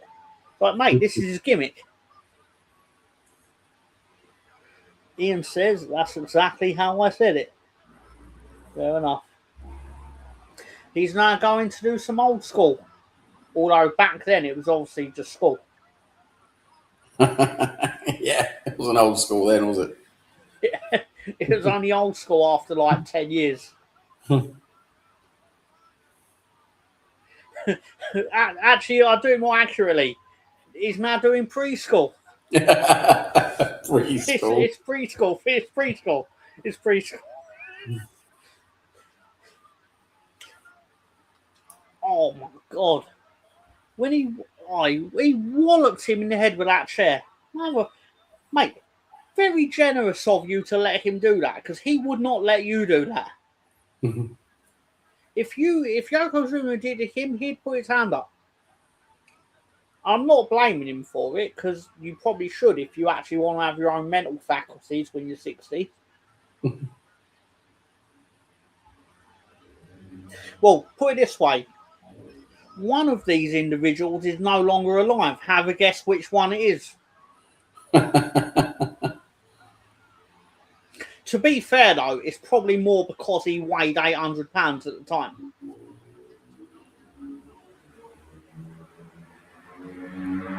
More so than the actual CTE and all that. I suppose it didn't help, though. Oh, he's got the chair out again. Oh.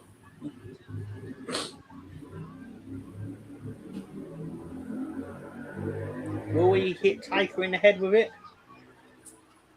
Oh, he did. I wasn't expecting that.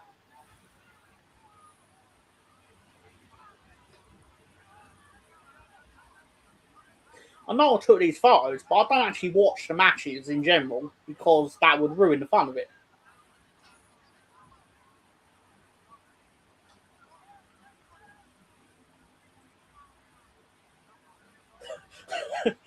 Mr. Fuji, is he still Odd Job at this point? He's always going to be Odd Job for me. Okay. No, I just didn't know whether to dress him as Odd Job, because obviously he's not traditionally looking like Odd Job, but as you say, he's Odd Job. And the Hawaiian Mr. Fuji is waving the Japanese flag for his Samoan client. As you do. Yeah. As you do.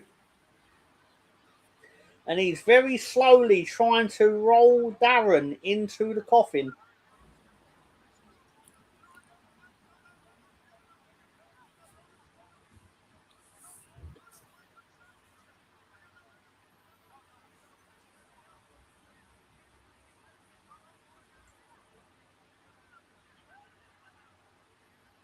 What are you doing? He's obviously not going to shut on him because his head's hanging out of it for a start, you fucking idiot.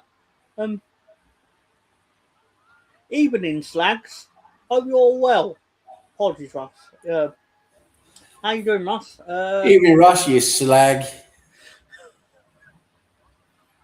Sam Undertaker put you in a coffin after his win. It's filled with condoms from the Norwegian factory. Do you A, blow them up by balloons, B, slip one on and put it through a glory hole in the coffin?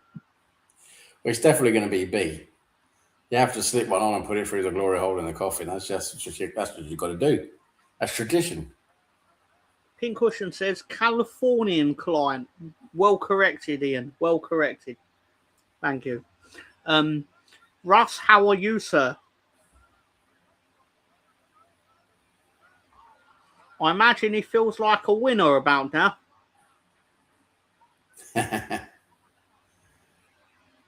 Yokozuna hit a really cool flying DDT.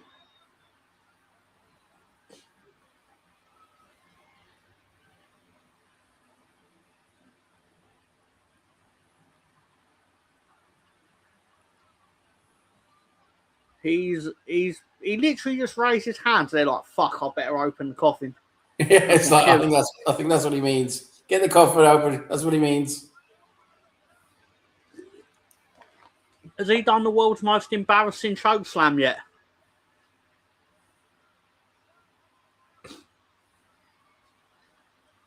I feel like Ric Flair winning the Royal Rumble and World Total. Title. I presume you mean title. My apologies. Yokozuna is in the coffin. But no. Crush has interfered. Crush has interfered. What a slag. Or I missed it when it happened. But obviously we got the world's most embarrassing chokeslam where Yokozuna barely leaves the floor. But to be fair to him, why would he? He's fucking massive.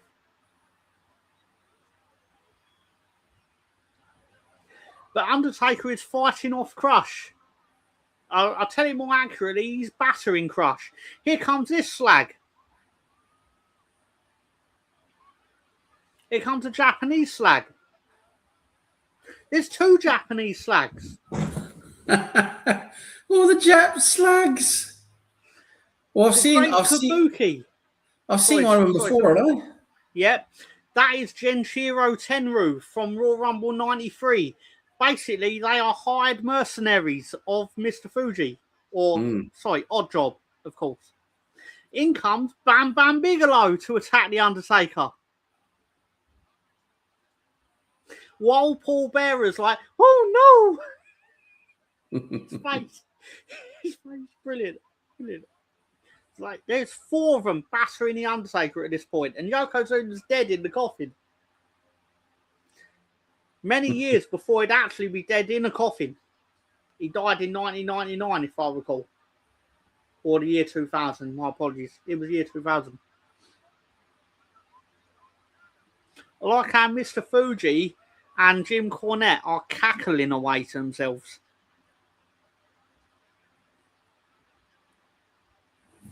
He looks like Pubert Adams, all grown up. Or do you mean Pugsley Adams? Oh my God, Paul Bearer has attacked Mr. Fuji. Oh, and then he attacked Jim Cornette. Oh dear. Taker is still beating the shit out of everyone. It's like a mini Royal Rumble now, isn't it?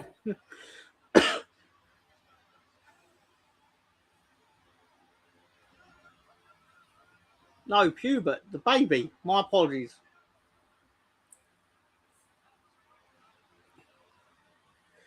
It's still, there's even more people getting in the ring. Adam Bombs entered the ring. He's still attacking. The Undertaker's still fighting back. It's really impressive, to be fair. Here comes your boy, Double J, Jeff Jarrett, and immediately gets battered by The Undertaker.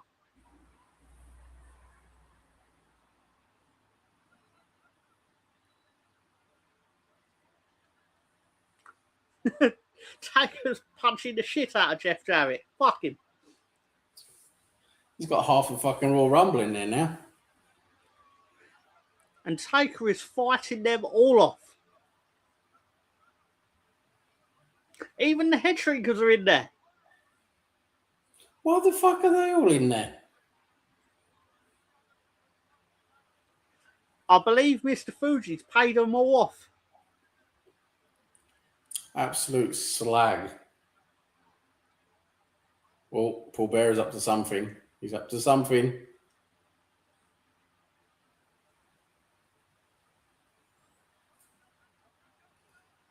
What's this, a Japanese Hulk Hogan wannabe or something on the top rope there? What's that all about, Ian?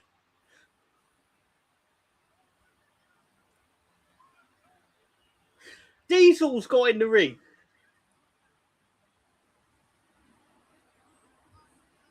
They're all attacking The Undertaker. There's like 11 guys in there. And I think they've finally got him down.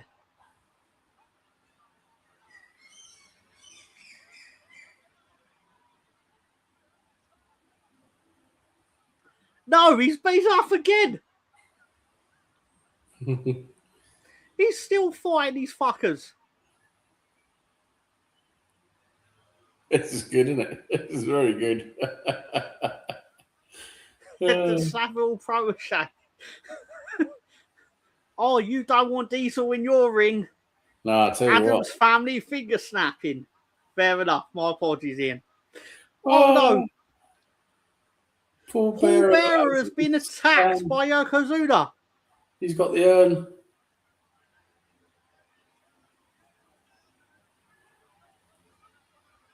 Yokozuna has opened the urn. Look what's coming out of it. This is grade A wrestle bollocks, and I'm here for it.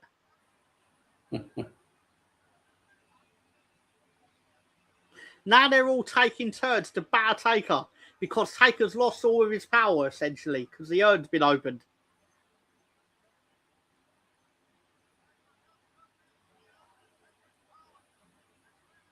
But he still didn't sell any of Jarrett's shit.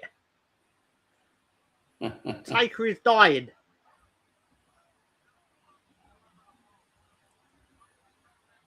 Bam Bam Bigelow.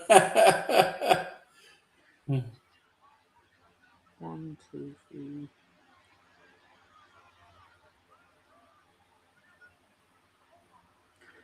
It's like 12 on 1. It's Paul Bearer's stored fart. Send you a pic, Tom. Let's see what Rosie's got. We are currently in the midst of an absolute mugging going on. My apologies, Rosie. You are correct.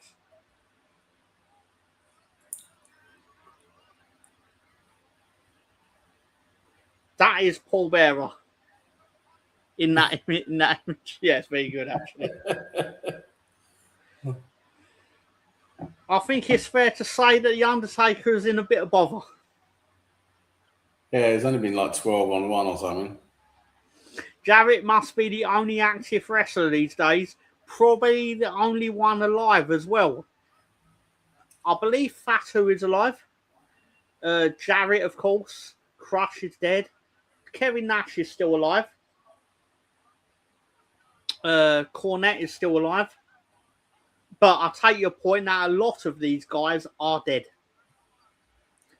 Bigelow dead. Crush dead. Yoko dead. And it's over. It's over. The Undertaker has been rolled into the casket. The Undertaker has been defeated by Yokozuna and his 12 mates. Disgusting behaviour. Yokozuna wins in 14 minutes, 20 seconds. And I'll give that 72 stars out of 10. That was very good, wasn't it? That was really good. I fucking loved it. Saville, dead.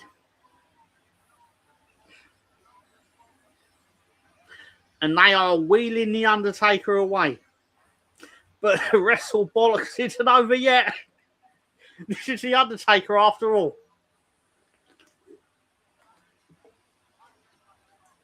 UK Teeth Darren's got something up his sleeve.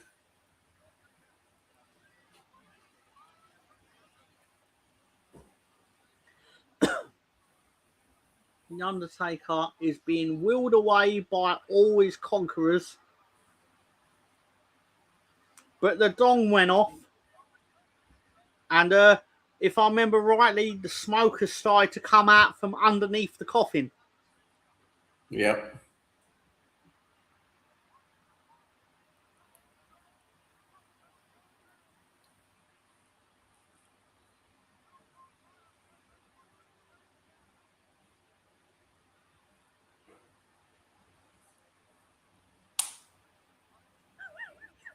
This is such bollocks, but I love it.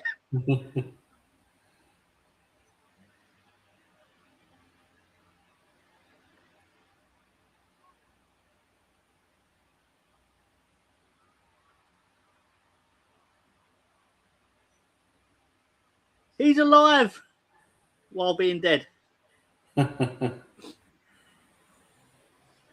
They cut away many times. I bet Darren isn't even in the coffin. I bet he's not either. He's definitely not in there for what they do next.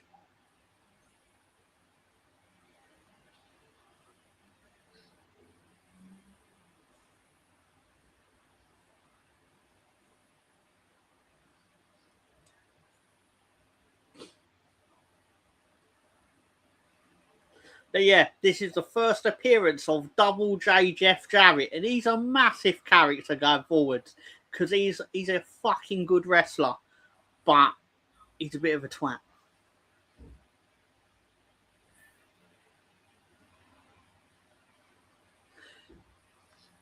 Taylor Swift was the babysitter to his kids. Genuinely true. Genuinely true. Saville, dead. Ribshot's gutted. We've got now proper screen nonsense. Undertaker is ascending. He's ascending to the heavens. Oh, there he goes. Oh, yeah. This is absolute bollocks. And as I've said a million times during this match, I'm here for it. The Undertaker was levitated to the sky, and there was rumours that it was Marty Jannetty, but apparently he denied it. But you can't really take Marty seriously on anything he says. Also, Marty Jannetty had his foot amputated recently, so best wishes go out to him, of course. The power of Paul Bearer's stored fart.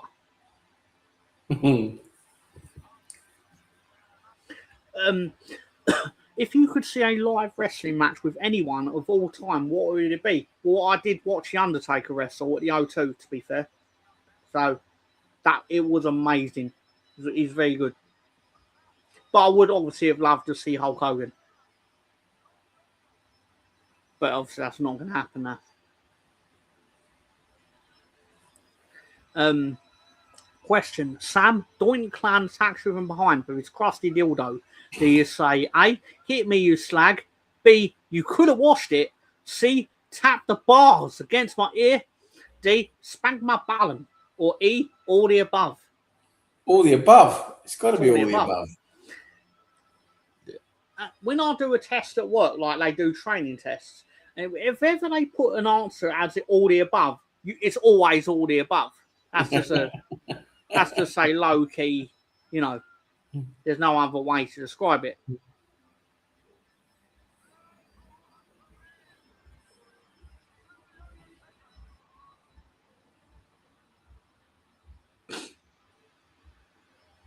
I give that match 75 million out of 10. It was very good. I mean, there's no way the Royal Rumble is going to top this. Oh, Paul Bearer's back. All the wrestlers skedaddled after that because they're like, I ain't fucking hanging around to see what happens next. Sam, they have written The Undertaker off for a bit. Oh. He's gone, you know when I was saying like he occasionally goes on a lengthy sabbatical? This is the first one. They've written him off. They've basically killed The Undertaker. He will be back. I'm not going to say when, but he will be. Guarantee Jannetty was about that high at the time is probably what he meant. It's a fair point, Ribshot. Oh, we're getting Royal Rumble promos. Jeff Jarrett, baby.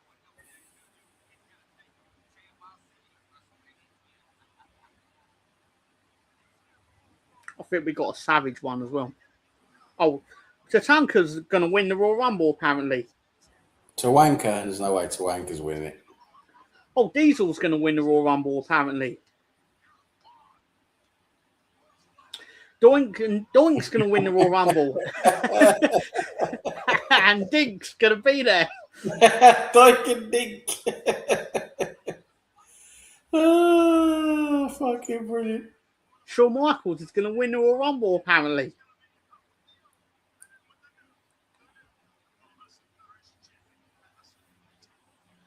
Lex Luger's going to win the Royal Rumble, apparently. I'd like to see Human Pyramid against Andre the Giant.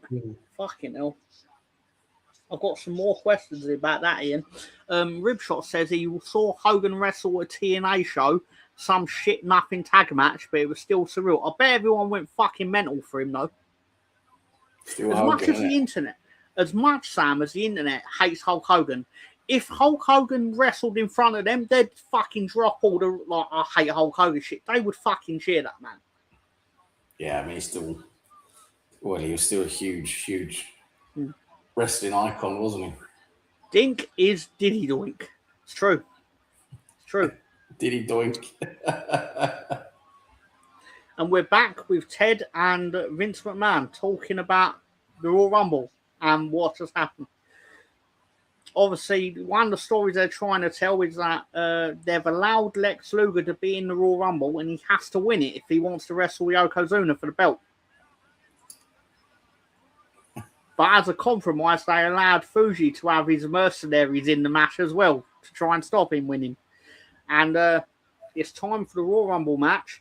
The rules are stipulating, these are the rules, but because everything else went so long, they've actually dropped it to every 90 seconds. So it's going to be a quicker Royal Rumble, basically. And it's your boy, The Fink.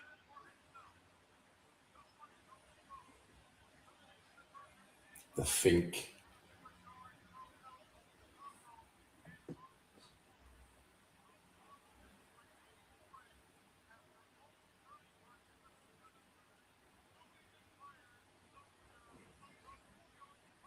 They do start eventually making a joke of how long it takes the thing to say the Royal Rumble rules every year. To the point where they actually get Jerry Lawler going, motherfucker.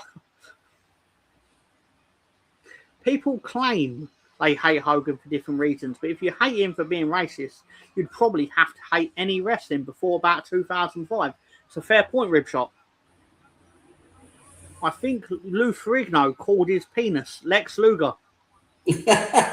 Lex Luger.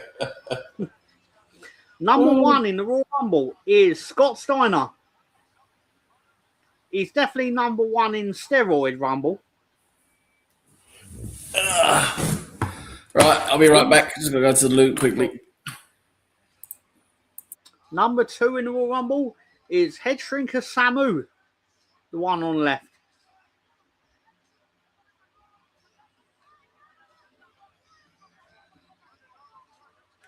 Start your clock.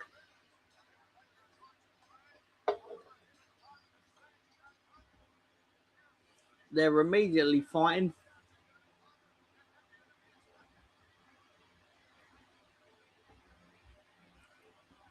It's fitting that Sam dipped out at number two. I see what you did there, Ribshot. Very witty.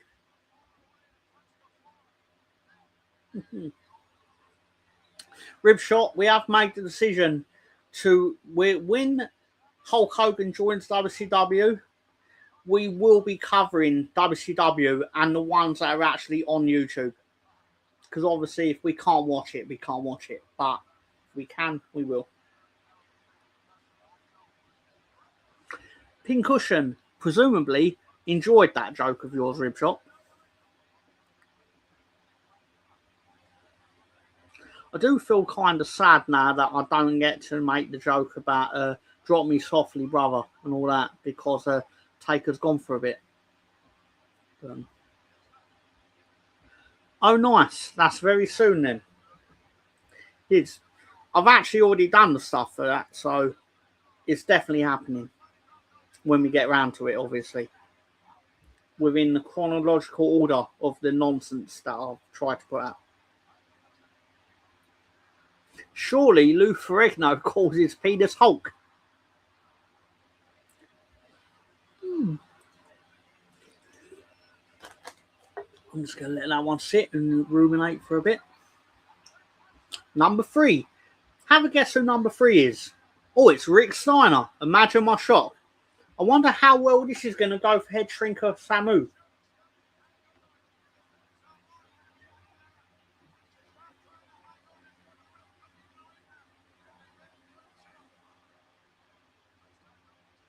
Yep, he's gone straight for Samu, and it's 2-on-1 for a bit. Well, for as long as it takes to get him out, presumably.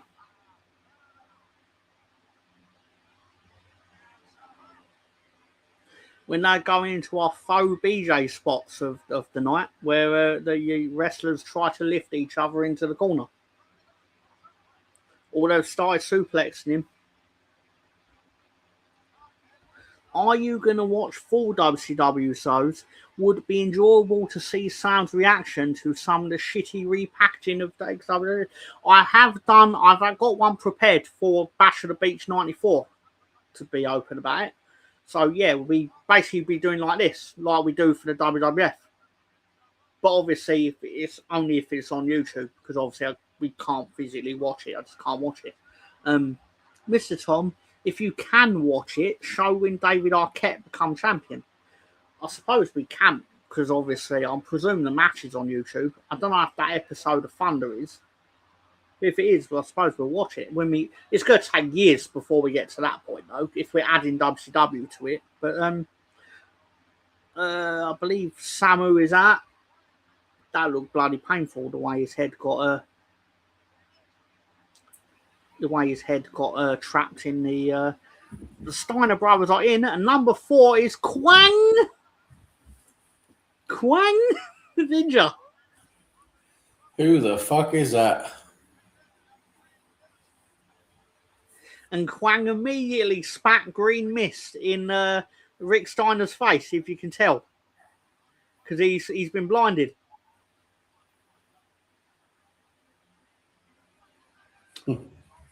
A great introduction to WWF for Kwang.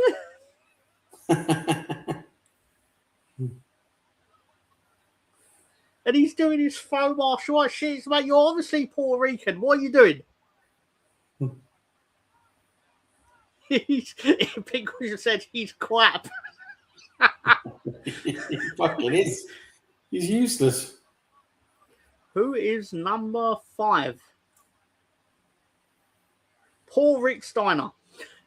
They did this because basically Vince McMahon wanted to book the match. He wanted to have the Steiner brothers fight each other, but they refused. And basically, Scott Steiner had a big shouting match with Vince McMahon, allegedly, because he refused to fight his own brother on camera, which is ironic considering he would go on to do exactly that in WCW. It's Owen Hart at number 5. Monster heat for Owen Hart, because this crowd do not like him now.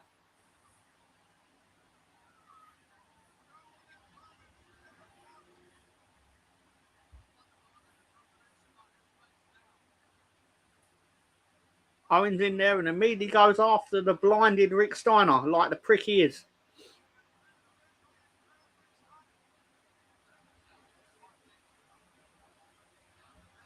If Scott Steiner shouted at me, I honestly reckon I'd cry. I totally agree. If Scott Steiner shouted at you and I was in the room, I'd probably shit myself. By association.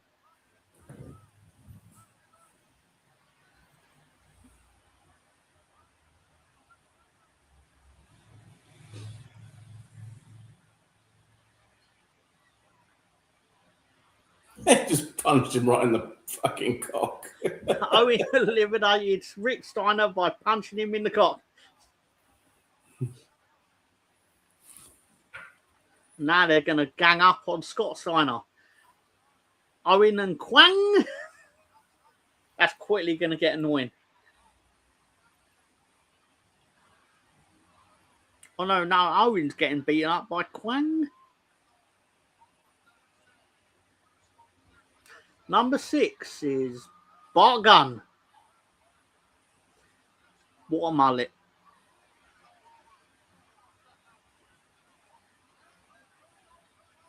He's like a failed country and western star, doesn't he? I can tell you for free that business will pick up when number 7 hits.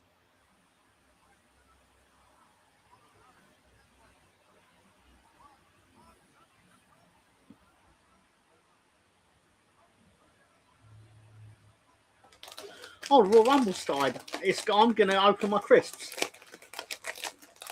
I totally forgot I had the crisps. No prizes for guessing which ones they are. Bart Gunn. Oh, yes, Rib Shop. You should have a raffle. Everyone picks a number for who will win the Royal Rumble. The winner gets to pick what flavour of crisp Sam eats next week. Or which country national anthem he'll sing. It's true. Well, it's a very good Thai national anthem, to be honest.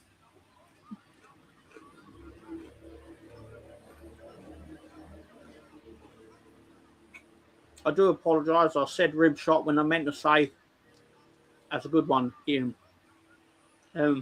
Number 15, shit flavour. Shit flavour, is that, does he mean Spurs flavour? Number 7 is diesel.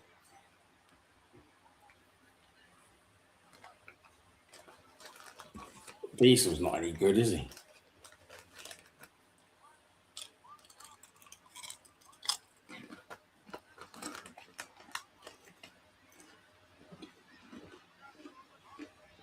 He's a big lad, though.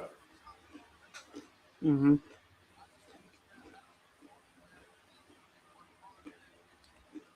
Celery condom flavour.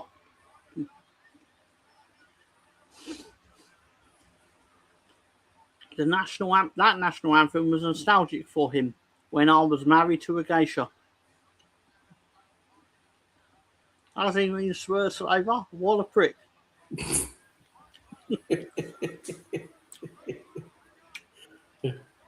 Botgun is out. Scott Steiner is out.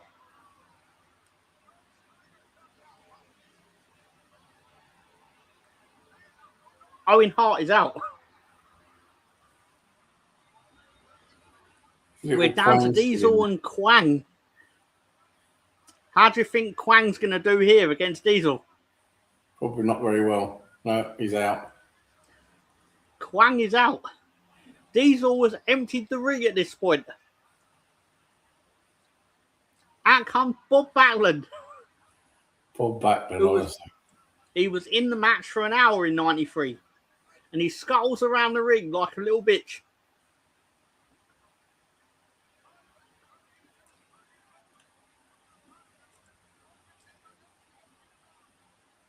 He's trying to get him out. He's trying to get Diesel out.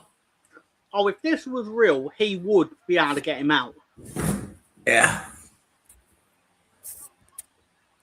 Because Bob Backlund is actually quite a tough motherfucker. But within wrestling, Diesel's going to have him for lunch.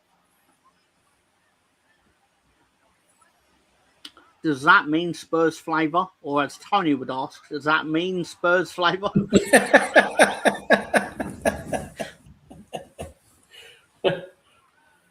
Diesel must use efficient enemas.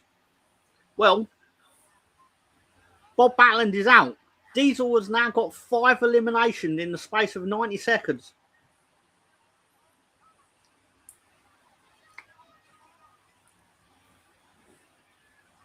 Number 9 is probably in trouble.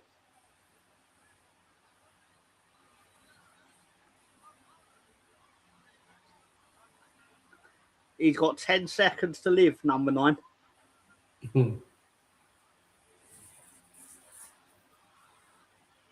Did you see that Diesel called Stevie Richards and Maven bottom feeders this week? Said they were nobodies and relied on clickbait. He said this on one of his own clickbait videos. It's true.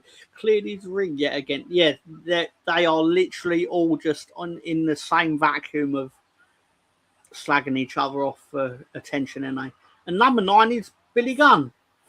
And he's 14 seconds. 14 seconds later, Billy Gunn is gone. I believe that is Diesel's 6th elimination in the match.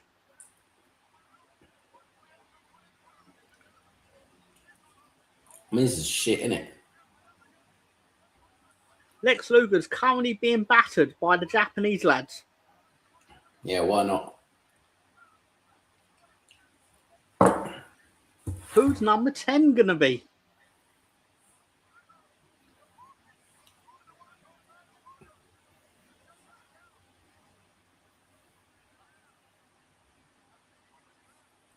People at this stage in the match, Sam, are cheering for Diesel, even though he's ill.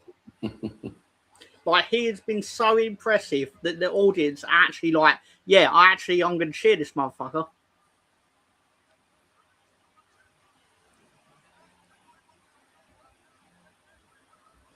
Where's Tommy Gunn, for feck's sake? Number 10, it's Virgil. Virgil's back.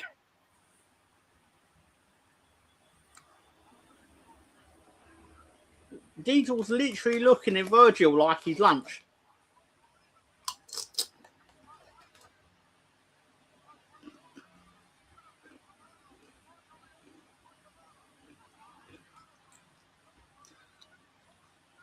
Good job you're switching it up with WCW soon. I can't imagine Sam will stick around until 96 without it. That's a fair point. The crappy Harley Quinn. Oh. Virgil's out, by the way. 7 eliminations for Diesel.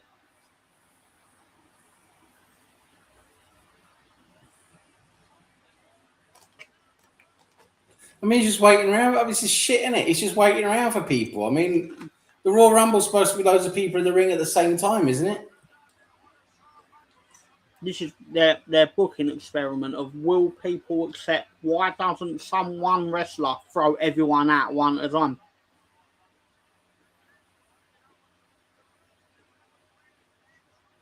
I mean, he's just standing around waiting. It's stupid. I mean, if it was real, this is probably how it would play out.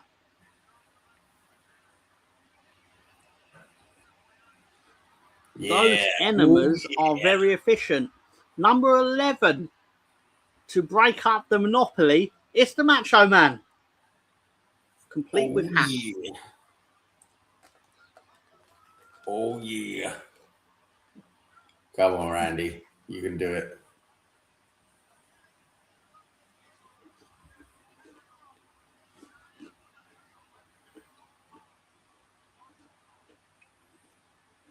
Can Randy Savage win his first Royal Rumble?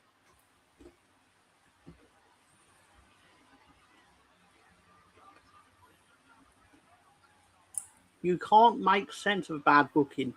Wait until you see the finger poke of doom or the time Triple H fucks a dead woman. I'm not even going to explain either. I'm just going to let them sit there.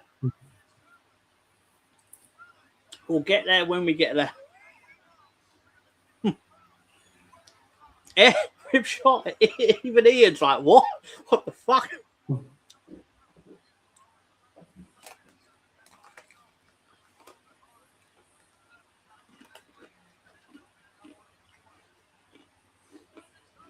Rosie's got a question.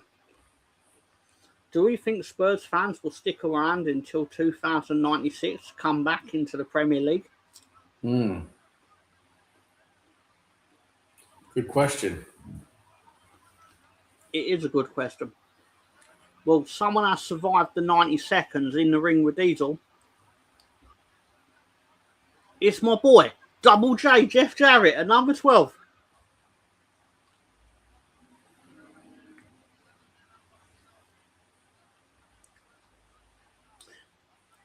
Taylor Swift's babysitter. Actually, she babysat his kids, so I told that entirely wrong, but still. Ribshot said, shut up, Rosie, you knob. And I used to be a gay hit necrophiliac until some throttle arsehole spit on me. What the fuck? Oh, Jeff Jarrett's doing a strut.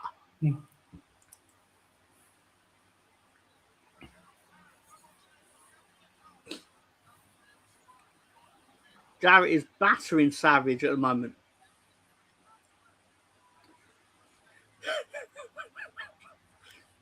He just looks like a shit extra from Flash Gordon, doesn't he? He's going to try and eliminate Savage. Nope.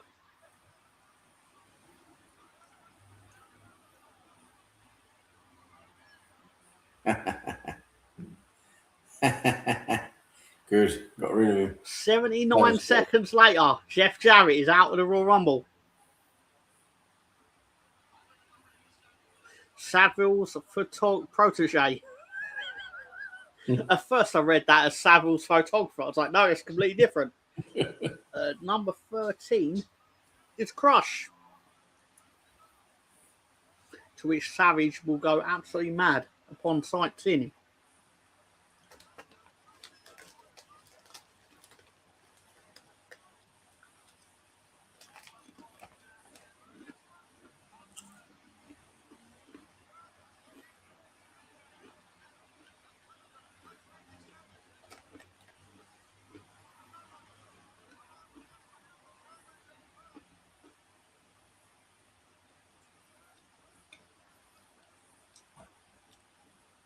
Bitch Gun says Double J has left the building. So He is out of here. he should lose just because of his shit name. Yep. We're gonna have a few weeks of Jarrett, Ian. He's actually quite good, to be fair to him.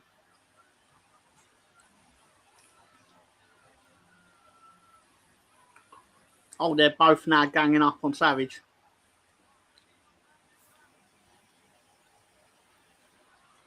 I think Savage is not going to last much longer in the match.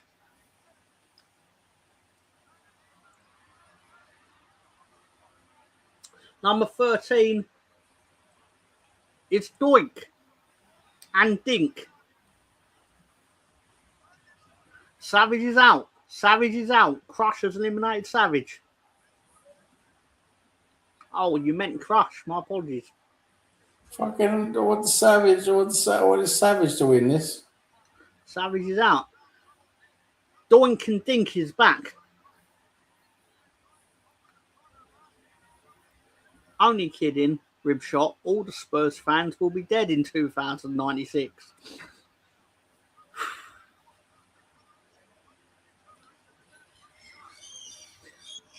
How is Doink going to fare against Crush and Diesel? He's squirting him with a flower on his jacket. Now he's trying to fight him. This is really not going to end well for him, I suspect.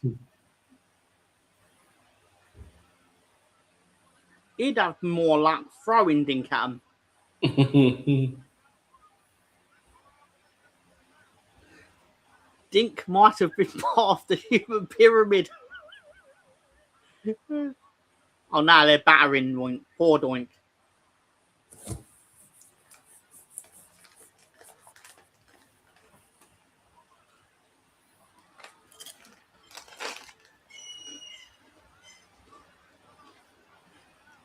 Number 15 is Bam Bam. He's back.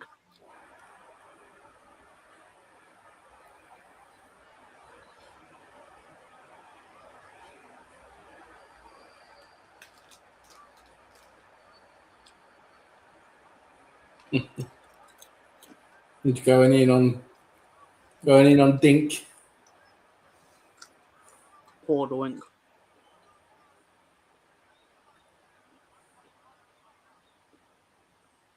He just chucked him out. Bye Doink. Bye Doink. See you next year. That was Dink's wee wee coming out of Doink's flower, so to speak. Ribshot says, good one. Excellent use of the word did.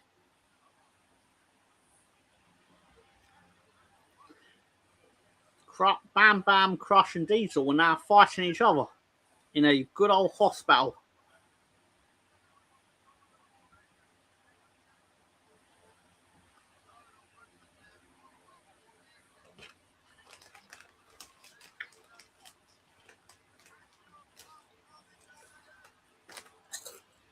Four, 3, 2, 1.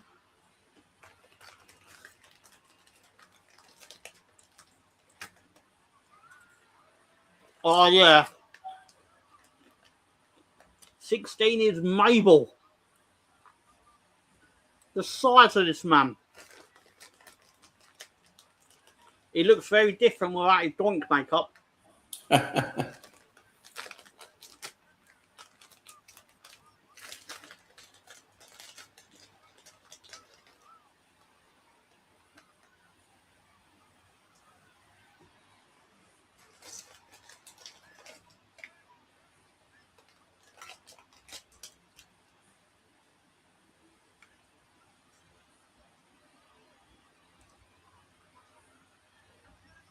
When United wham, United will be relegated. Is that George Michael's team? Or is that West Ham United? I mean, in all seriousness, I do think Tottenham are surviving. They're going to get lucky, aren't they, on the last day? West Ham aren't going to win, are they? I don't believe that Daniel Farke will actually allow this, considering he's now got a semi-competitive team at his disposal, unlike what he usually has. I mean, you've got a lot of injuries, though. That's what We have half the team are injured. But even then, his half of the team would still beat his Norwich teams, is more my point. Well, not really, because he'd be outnumbered, but still. Oh, hello to Furman Sparky Plug, otherwise known as Bob Holly, who may or may not have been mentioned intermittently as he's basically the Haku of white people. Another nobody.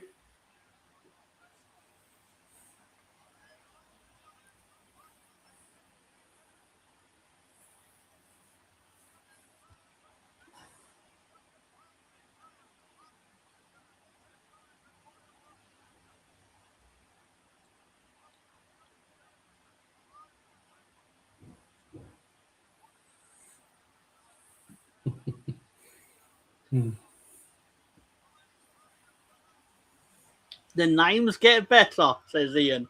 Oh, mate, the 1995 Royal Rumble is the absolute dregs.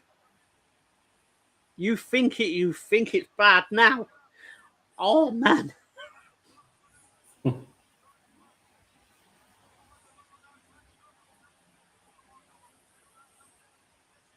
I would argue this is still better than 1993 one. But 93 did have Giant Gonzalez, to be fair to it. That does help, doesn't it?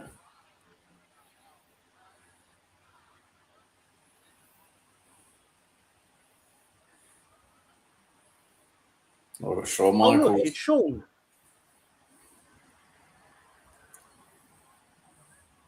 Shawn Michaels, HBK.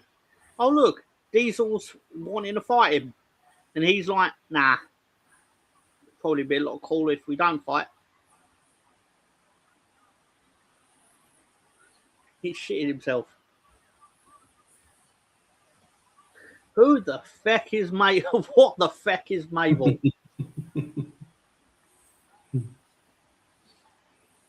I'm not ashamed to say at the ripe age of 40, I purchased a wrestling figure for the first time in about 30 years. It's a Furman Sparky Plug figure. My wife had questions, but I had the answers.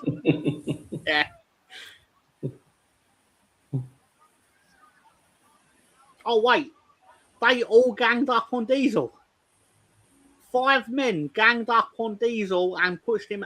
And the way they filmed it was very clever because they don't actually show Shawn Michaels helping, but he did. Mm-hmm. So when he can then plausibly deny that he got involved.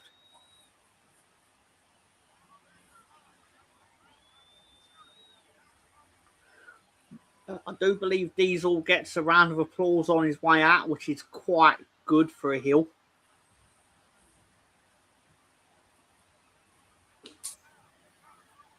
Star-making night for him, some would say.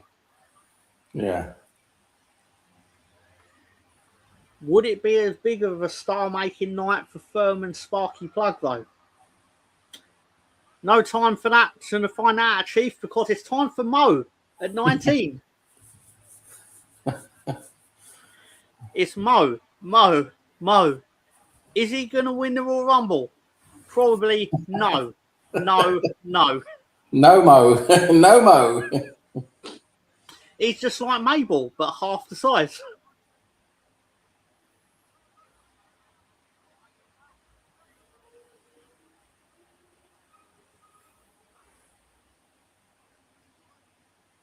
I just love Ian's reaction. What the fuck is Mabel?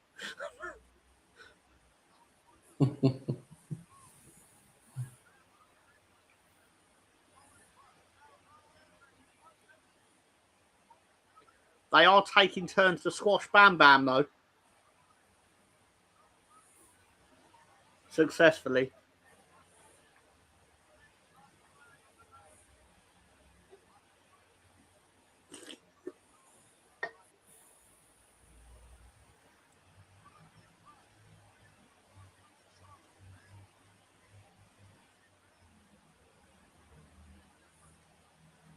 Mo is Mabel's dink. Yes.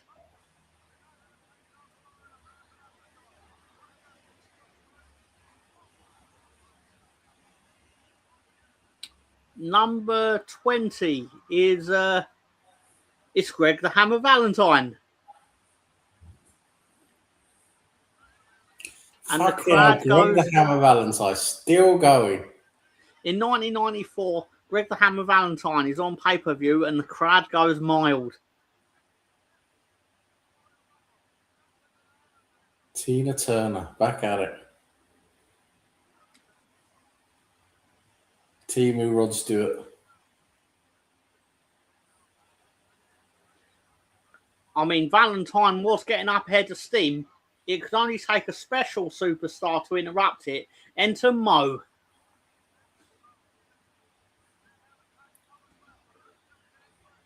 It's Don't Be My Valentine.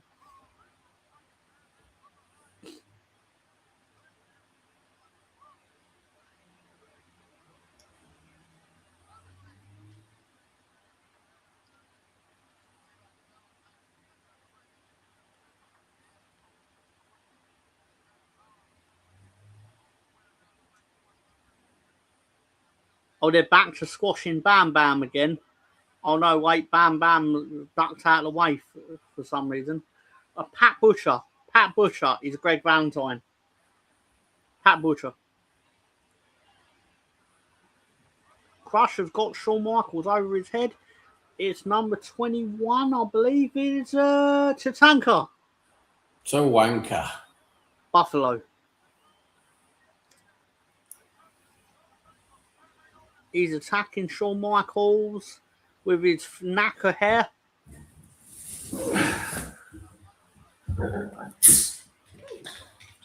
The real justification for me to say this company is currently in the shitter is the fact that they've actually got wrestlers working twice.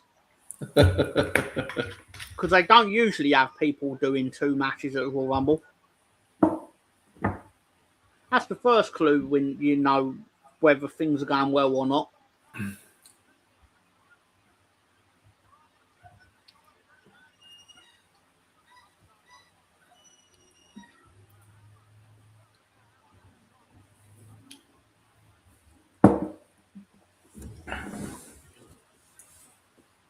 Well, if things aren't going well, you can just bring back Greg the Hammer Valentine, can't you? The irony is he's one of the few people that are still alive. Don't get me wrong, he looks like he should be in a crypt, but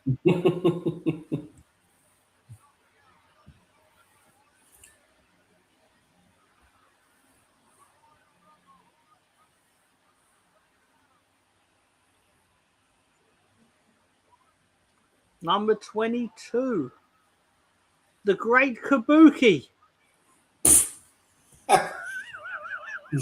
He's just come from a face painting down a high street, isn't he? I do believe he was hyped up, and Vince McMahon was like, "Yeah, we'll bring him in for a look at him." And Vince was like, "What's he do?" It's like, "We spits out green mist." And it's like, "Yeah, but I've already got Quang."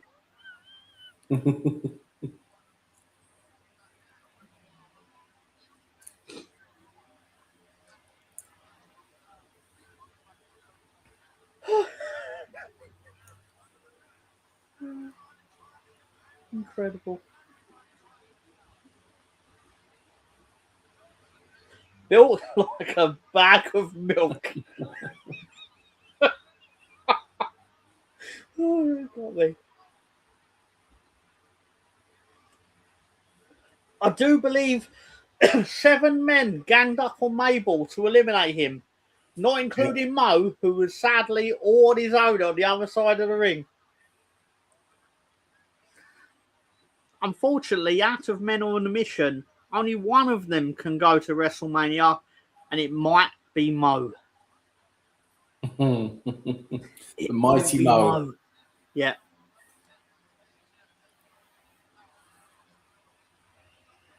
Who's number 23?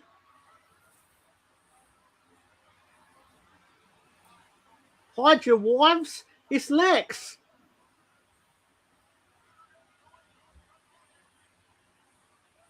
He's oiled up, ready to go.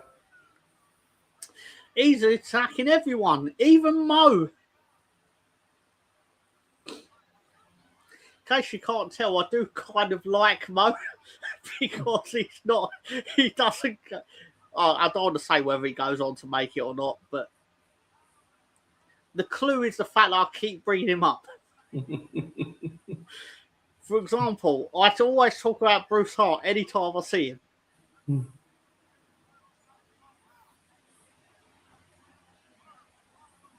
Lex Luger is kicking Crush in the head. Oh, it's Mo.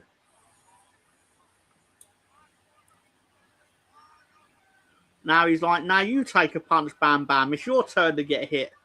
I'm New Hogan, you know.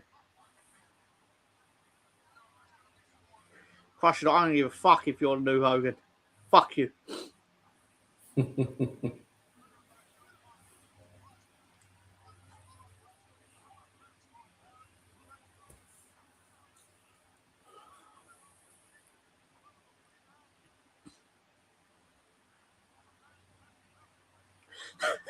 Vince McMahon said the match is taking its toll on Bam Bam.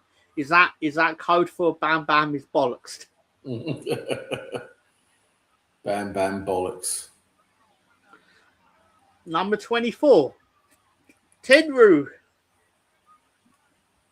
Tenryu.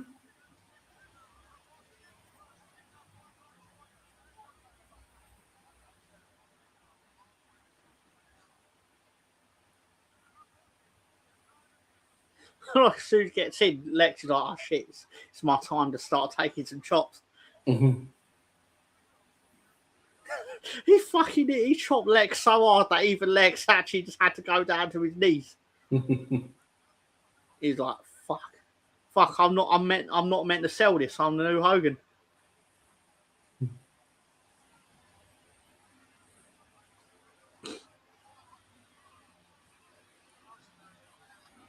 He's still chopping him.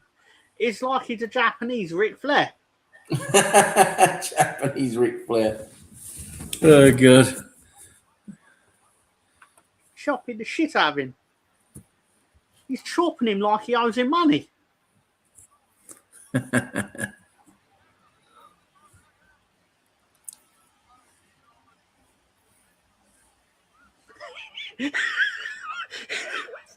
He's wondering where Rex Luger is. You never know where Rex Luger is. Oh my god, that's amazing. And number 25 is no one. Oh, that's supposed to be Bret Hart. No one. It's supposed to be Bret, apparently.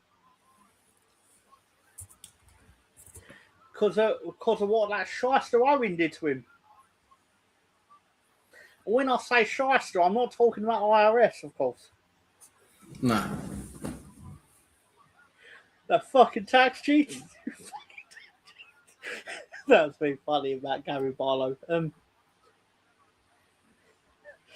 He should ask for Wiggler. Rugger, what a guy. That's very good. Sean is now trying to simulate oral sex with Lex Luger in the corner. Sorry, respect to Ian. Rex Luger. Rex Luger.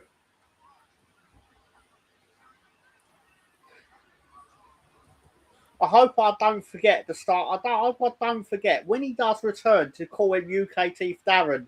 He's gone for a little bit, so I hope I don't forget. I'm never going to forget. Now I've started coining it on the actual slides. Oh, number 26. He's back for the night. It's the model.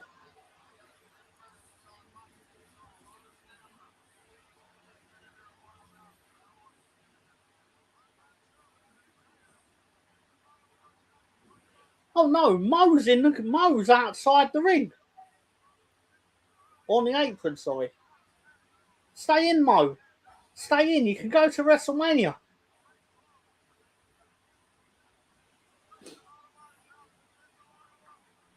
Leave Mo alone, model. Leave him alone.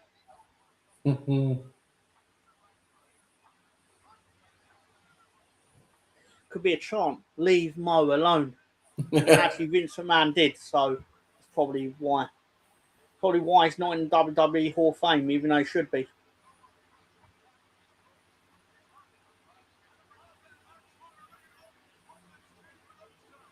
Or Lex and Tatanka are going at it in the middle of the ring for reasons.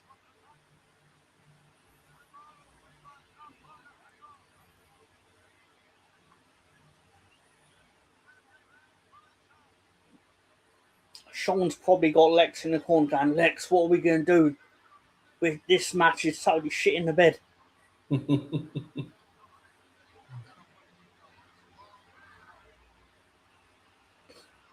Number 27 is about to make his appearance.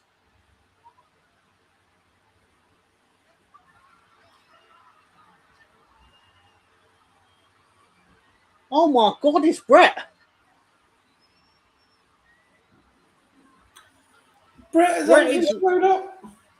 limping his way to the ring.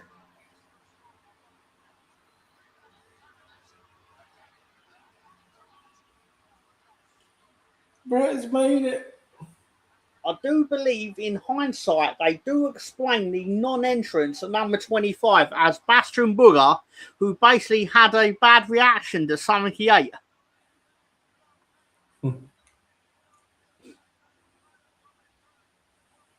When really they did it to make people think that it was Brett and he was too injured.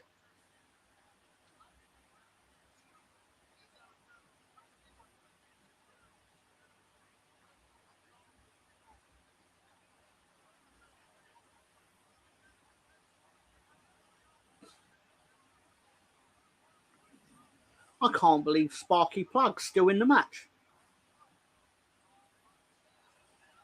I can't believe Greg Valentine's still in the match. I can't believe Mo is still alive. No, he's not. He's dead. But he died recently, to be fair to him. Rest in peace, Mo. Who's number 28? 4, 3, 2, 1.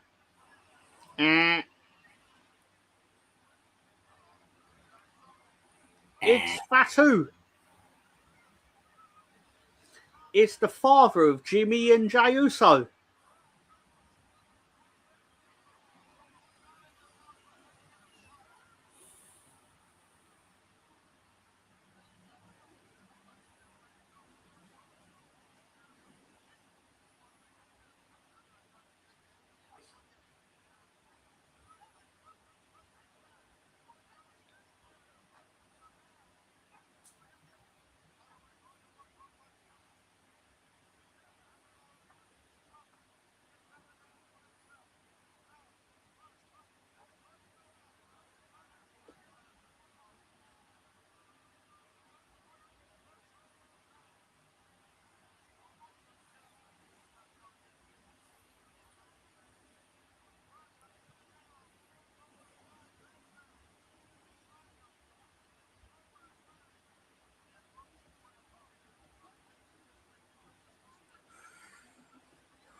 Mo's still in the match somehow. Bret Hart's on the floor. Imagine my shock. Hulk Hogan's probably filming in Blunder in Paradise. Blunder in Paradise. Crush has been eliminated. Number 29 is Get Your Party Ready. It's time for Marty. Party Marty. But Eagle Eyes will notice that Marty is wearing his WrestleMania 7 outfit. Times must be tough.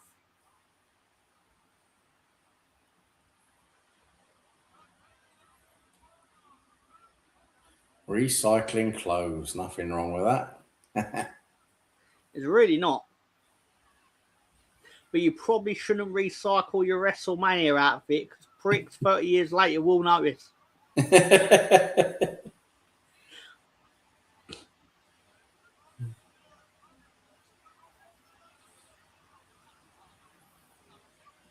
And who did Marty attack straight away? You put your money on Sean, you'd probably win, but probably not a lot.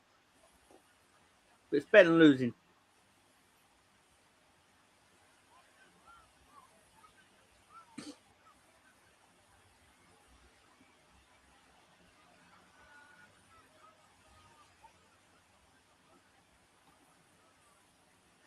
At number 30, we're going to get a great example of why Vince McMahon is a fantastic liar and bullshitter or actor, despite whatever you want to call it.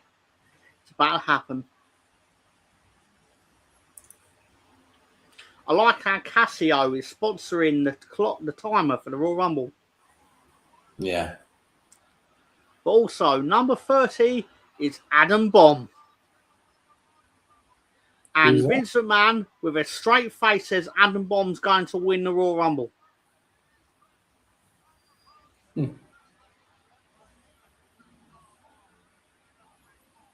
the fuck's Adam Bomb? He's a big fucker, to be fair to him.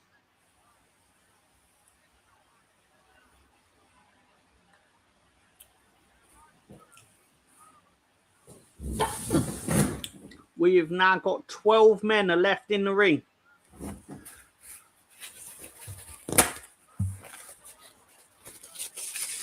Ian says another fantastic name. Ian, he's from 3 Mile Island.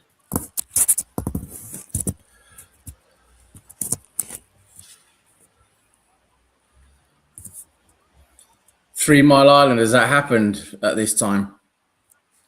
I believe it has. Ah, fucking tragedy that was.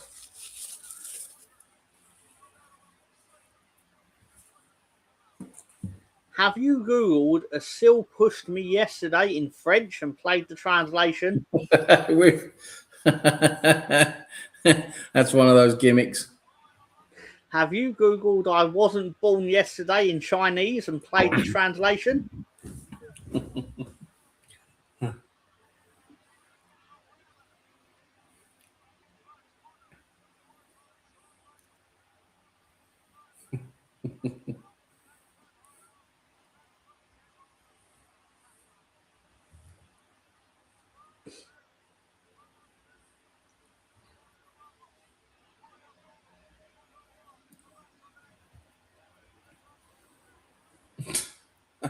Fucking Mo.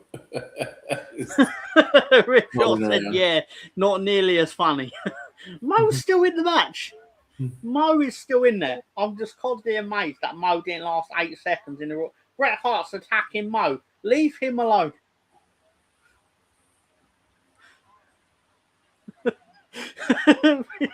Yeah.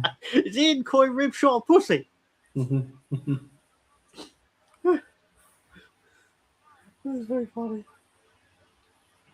Mo is a fantastic actor because there's no way I believe that Bret is beating up Mo.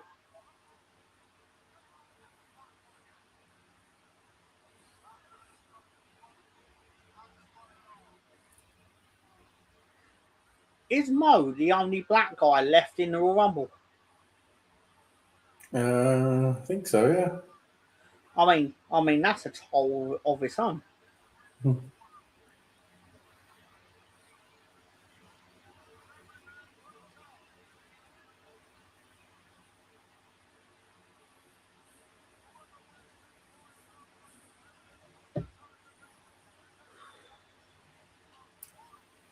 I'm sure I've done it before, Ripshot, because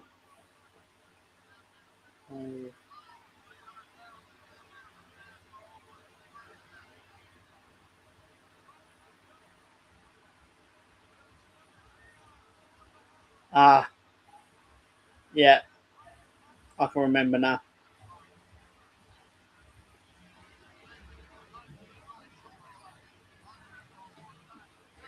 Are you saying you want me to play it live on the camera?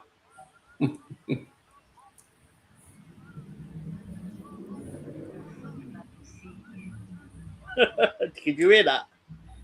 No. Un phoque m'a poussé hier.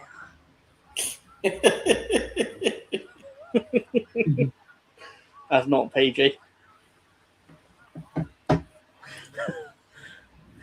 Yeah, but it's been a while. What else are you going to do? Watch the 94 Rumble? Fair point. A damn bomb. Yes, Ian. Yes.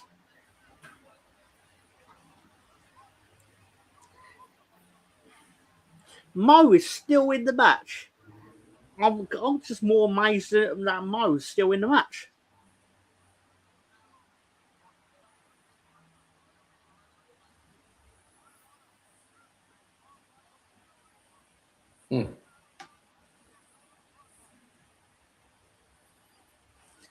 Ribshot says more like Adam Bum. Greg Valentine's out, and that's probably the last we're ever going to see of Greg Valentine in WWF. Yeah, I mean, he's getting on a bit. Yeah. He does turn up in WCW, though, to be fair to him. I suppose who fucking doesn't? That's true. Appropriately enough, the hammer is out. That's good.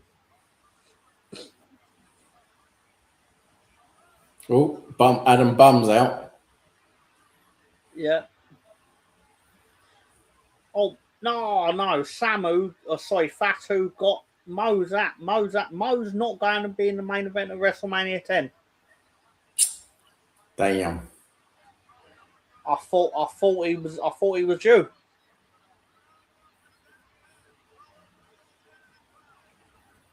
Fatu's going on his leg. The tanker is out. I think Bam Bam got him out. Marty is taking a shellacking from Sean. Ribshot he's gone out on a limb and he's picking Furman. You thought he was what? I can't remember. What did I say?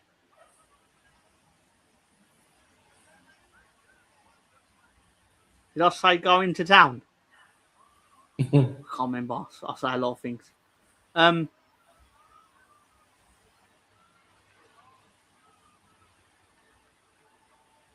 Lex Bam Bam has got bar. Oh my god. Lex has got Bam Bam up.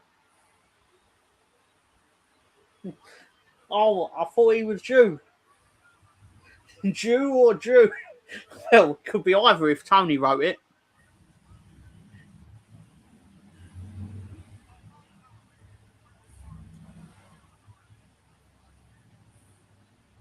Is Tenru still in the match? Yes, he is. Where's Marty? Oh no, Marty's gone.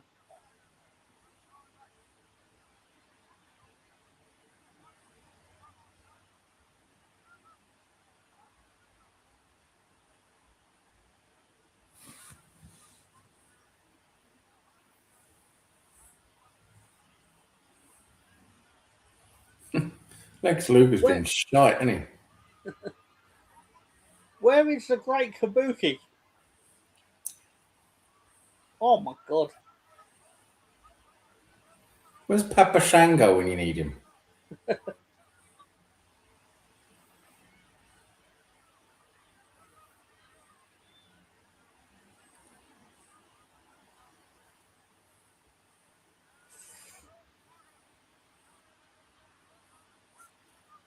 A Canadian and American are ganging up on the Jap. It almost sounds like a joke. Tenru is gone. We are down to our final four. Lex Luger, Fatu, Sean and Brett.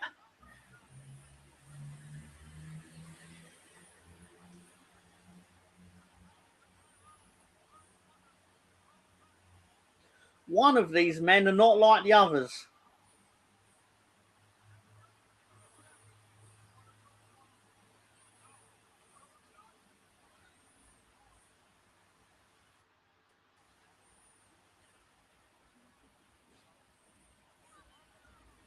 After someone leaks that Marty recently had his leg amputated, he spoke up for the first time since in what has been advertised as a 10-hour shoot interview. Ribshot, how many drawings are you anticipating you're going to need to make over this 10 hours? And Max Mouser says Pincushion.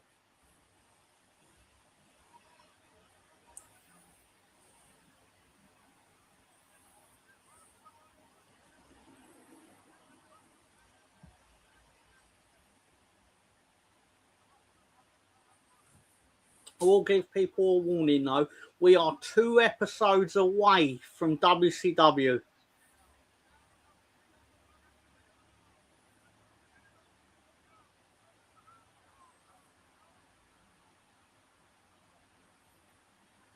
Lex is fighting the heels off. Rosie's got a question. What do you call a guy with no legs and metal bars? I don't know, Rosie. What do you call a guy with no legs and metal balls?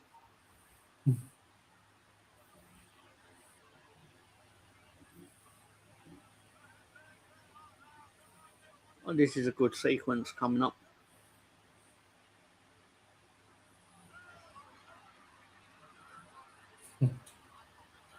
Sparky.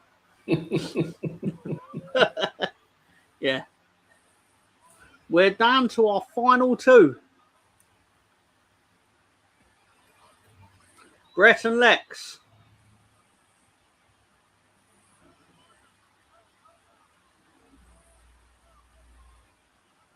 Well, they're both out.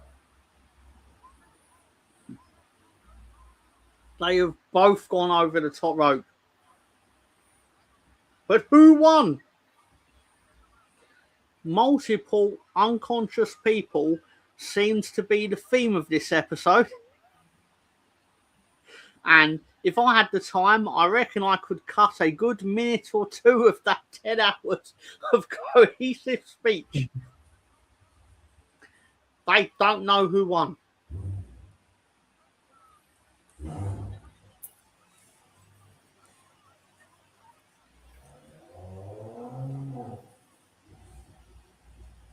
I mean, to be fair, they did film it well.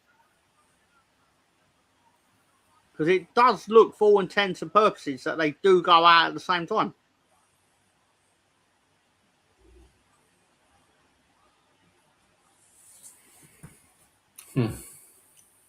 Ribshot wants to know what's the weather like in Norway.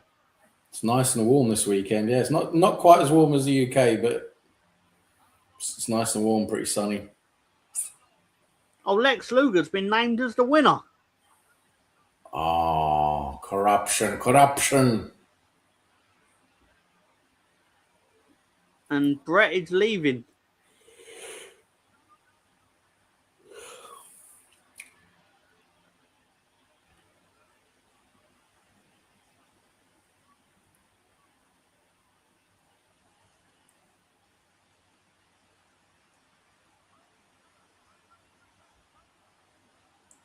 It's whoever touched the floor first. But Ian, who did touch the floor first?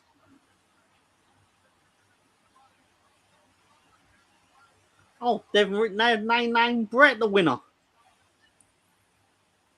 It takes only one man can make this decision, Sam.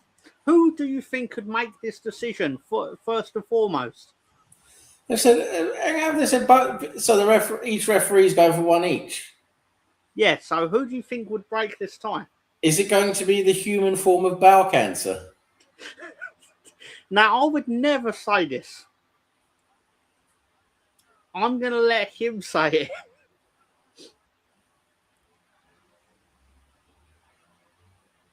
Sam, on a scale of being asleep to waste of time, how do you rate the 94 Royal Rumble? It was pretty shit, to be honest. It wasn't good. I mean, Undertaker versus Yokozuna was 100 times better. And I mean, it's pretty. I mean, how can they put something like that together and then go with the Royal Rumble afterwards? I mean, it's just, yeah. It's time for Tunny. Tunny time.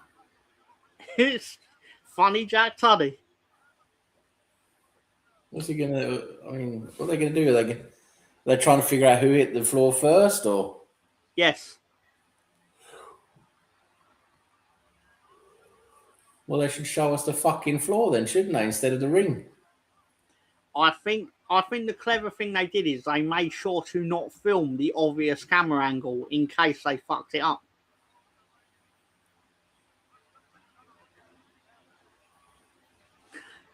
Why would you imagine, Sam, that they actually filmed it like this? Like they actually did this angle? Like, why do you think Vince McMahon booked this? To make it ambiguous, to make it controversial. Yeah.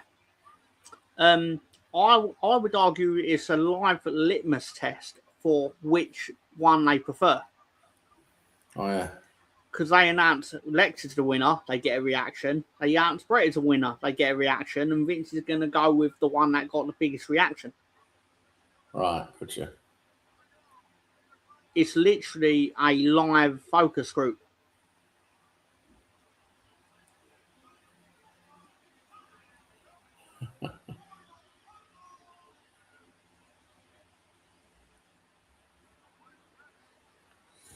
And Finkel still doesn't know who won.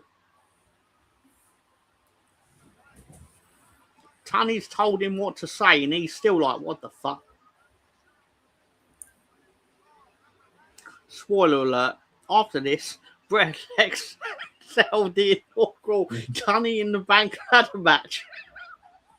Yes, settled the result in the inaugural Tunny in the Bank ladder match. And in a pleases no one reaction, they've announced they're both the winners.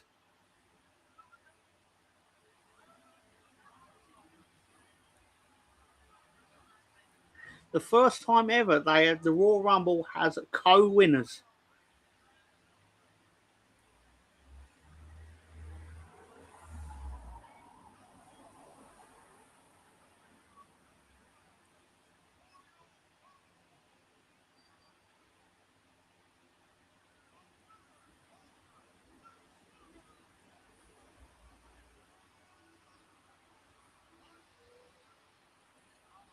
Well, that's shite, isn't it? Whichever wrestler's shit hit the floor first loses, according to Vince. As if the match wasn't shit enough, the end result is inconclusive. Yes.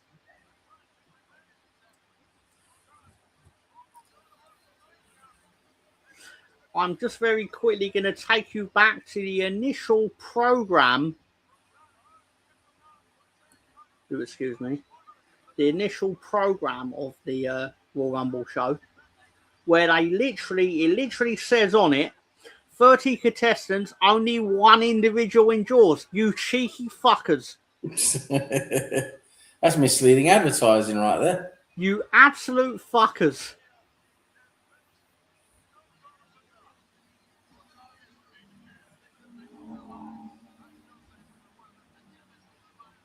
Remember in the 90s, you always knew someone who found the rat's head in their chippy dinner or thumb in their can of juice.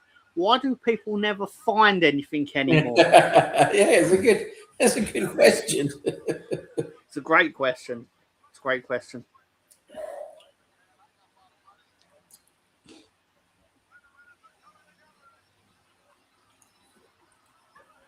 And they've done a, oh, we're both good guys. We're going to do it the most limp handshake you'll ever see because neither of us are pleased with the result.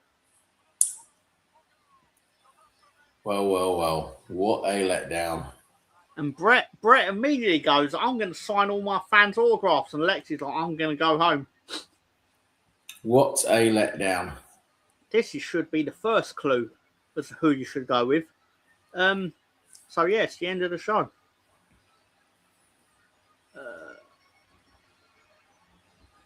That's happened a lot more recently than the 90s. And yeah, the last enduring image is of them going over the top rope.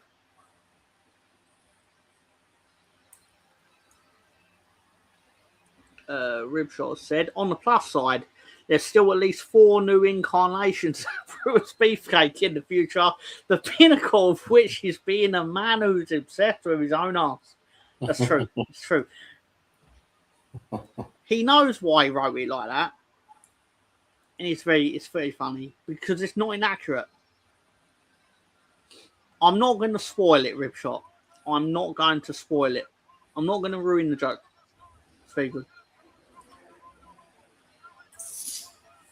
Right. So, we've got 9 seconds left on the thing. So, yeah, we are at the end of the Royal Rumble. Well, that was a shit Royal Rumble.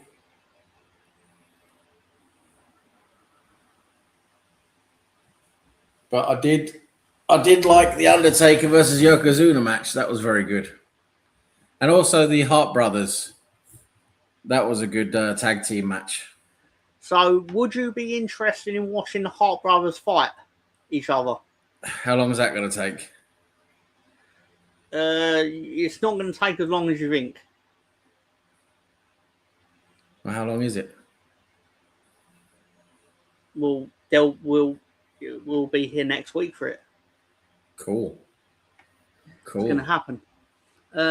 So obviously our next episode will be 10 years in the making, WrestleMania 10. 10 years in the making.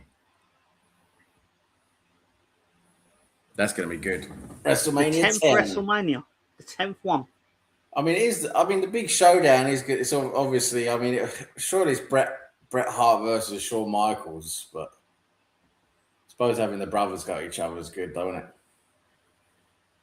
Oh, they do come to a decision on who's going to fight Yokozuna. And I think you're going to be pleasantly surprised. Great show. Thank you, Rosie. Thank you for turning up. Maybe by the next show, Spurs will have won the Premier League. That's doubtful. Ribshot says Mania 10 might be the only good show for the next 2 years. Ribshot, come on. Survivor Series 95 is all right. It's true. It's accurate. But no, WrestleMania 10 is very good. Well, no. I'll tell it more accurately. WrestleMania 10 is a 2-match show. And those 2 matches are outstanding. But still. Good. Maybe by the next show, Rosie would have made it as a professional comedian. Right. So, Sam? Yes. So, obviously, your match of the night is obviously going to be UK Teeth Darren versus Yokozuna. Yeah, I mean, that was the outstanding highlight, wasn't it? I mean, that was just by far the best match. And then after that, I would say the Hart Brothers tag team, I thought, came after that. And then everything else was a bit meh. For the Royal Rumble was very disappointed, to be honest. So, yeah. Would you say it's the worst Royal Rumble we've done so far? Yeah. Probably, yeah. I think it's probably the least entertaining one, I think. If the ones, I mean, I don't think I can remember all of them off the top of my head right now that we've seen, but to me, it just feels like, yeah. I don't want to get your hopes up, Sam, but compared to this one, 1995's Royal Rumble is going to be 1992's Royal Rumble. This one is going to be... This is going to look like the greatest Royal Rumble ever compared to 1995, because that's how shit 95 is. And I cannot wait. I cannot wait for it to occur. Yeah. No, I mean, it just wasn't very entertaining, was it? I mean, the first, I mean, that Diesel, I mean, he was by himself. I mean, he knocked out 7 guys by himself, each one after another. and he was just standing there for like 30 seconds waiting for the next person. It was just like, you can do that maybe once or twice, but when you're doing it like 6-7 times in a row, it just feels like, what are we doing here? You know, it's like, yeah, I mean. Oh, that's interesting, because that's the thing they try for the first time, and they go on to do it in the future. Like, basically, like, will people respond to one wrestler battering loads of others? Yeah. Will West Ham win the championship next season, Sam? No, I don't think they would. They might get promoted, but I don't think they'd win the championship. But I was going to say, the whole point of the Royal Rumble, while I can understand them thinking, yeah, it would be fun to see if one guy could just batter a few people. At the same time, the Royal Rumble to me is you want to see loads of guys going at each other at the same time in the ring. That's the entertainment of the Royal Rumble. You know, it's when it's just one guy just knocking out one after the other and standing there waiting for someone else to come in for like a minute. It just, I mean, to me, that's just not a Royal Rumble. Is this like what you're getting at? Like you had 12 in there at this point. Exactly. You got to have loads of guys in the ring. I mean, that's the whole point of the Royal Rumble. Fair enough.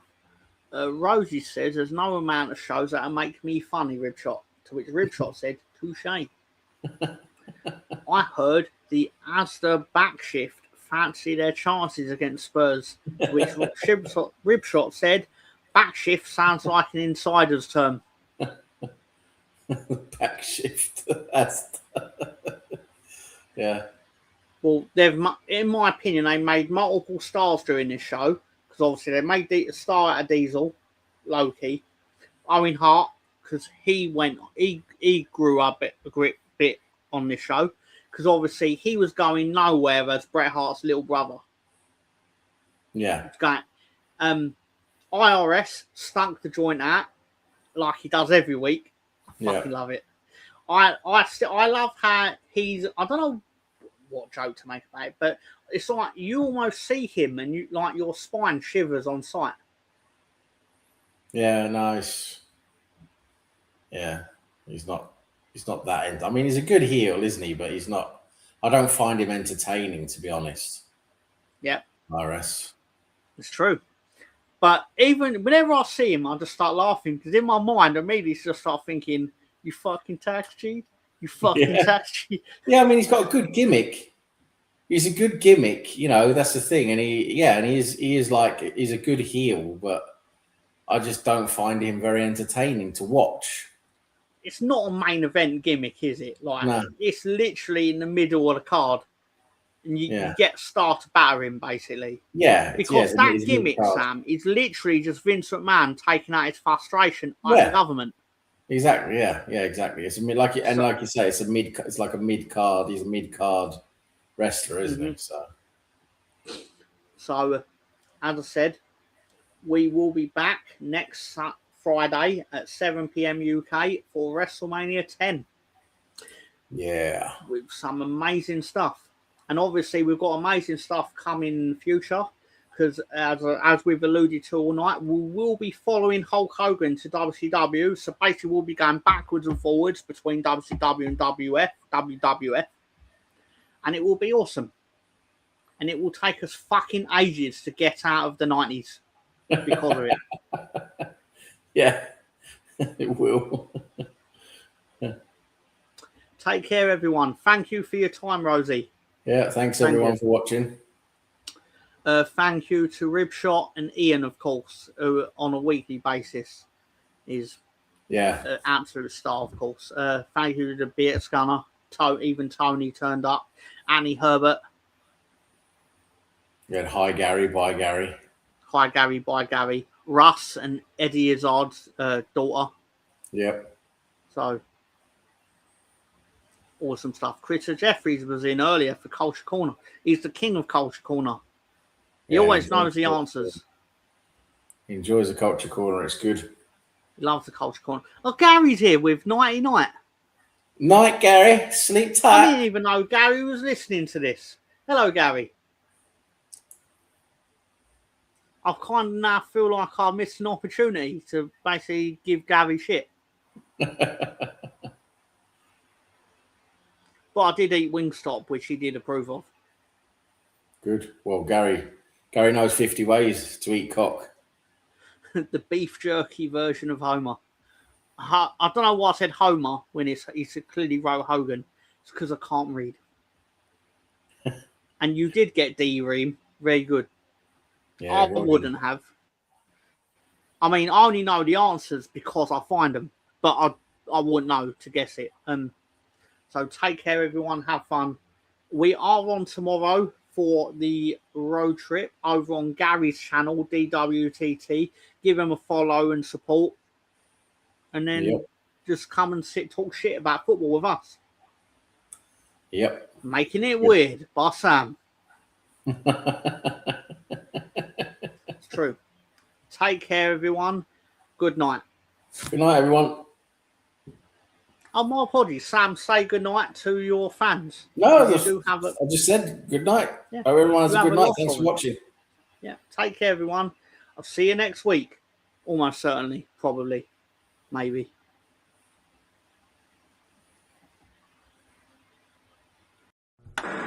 Mr. Tom's Big Gay Wrestling Show. That's not Waste Cole.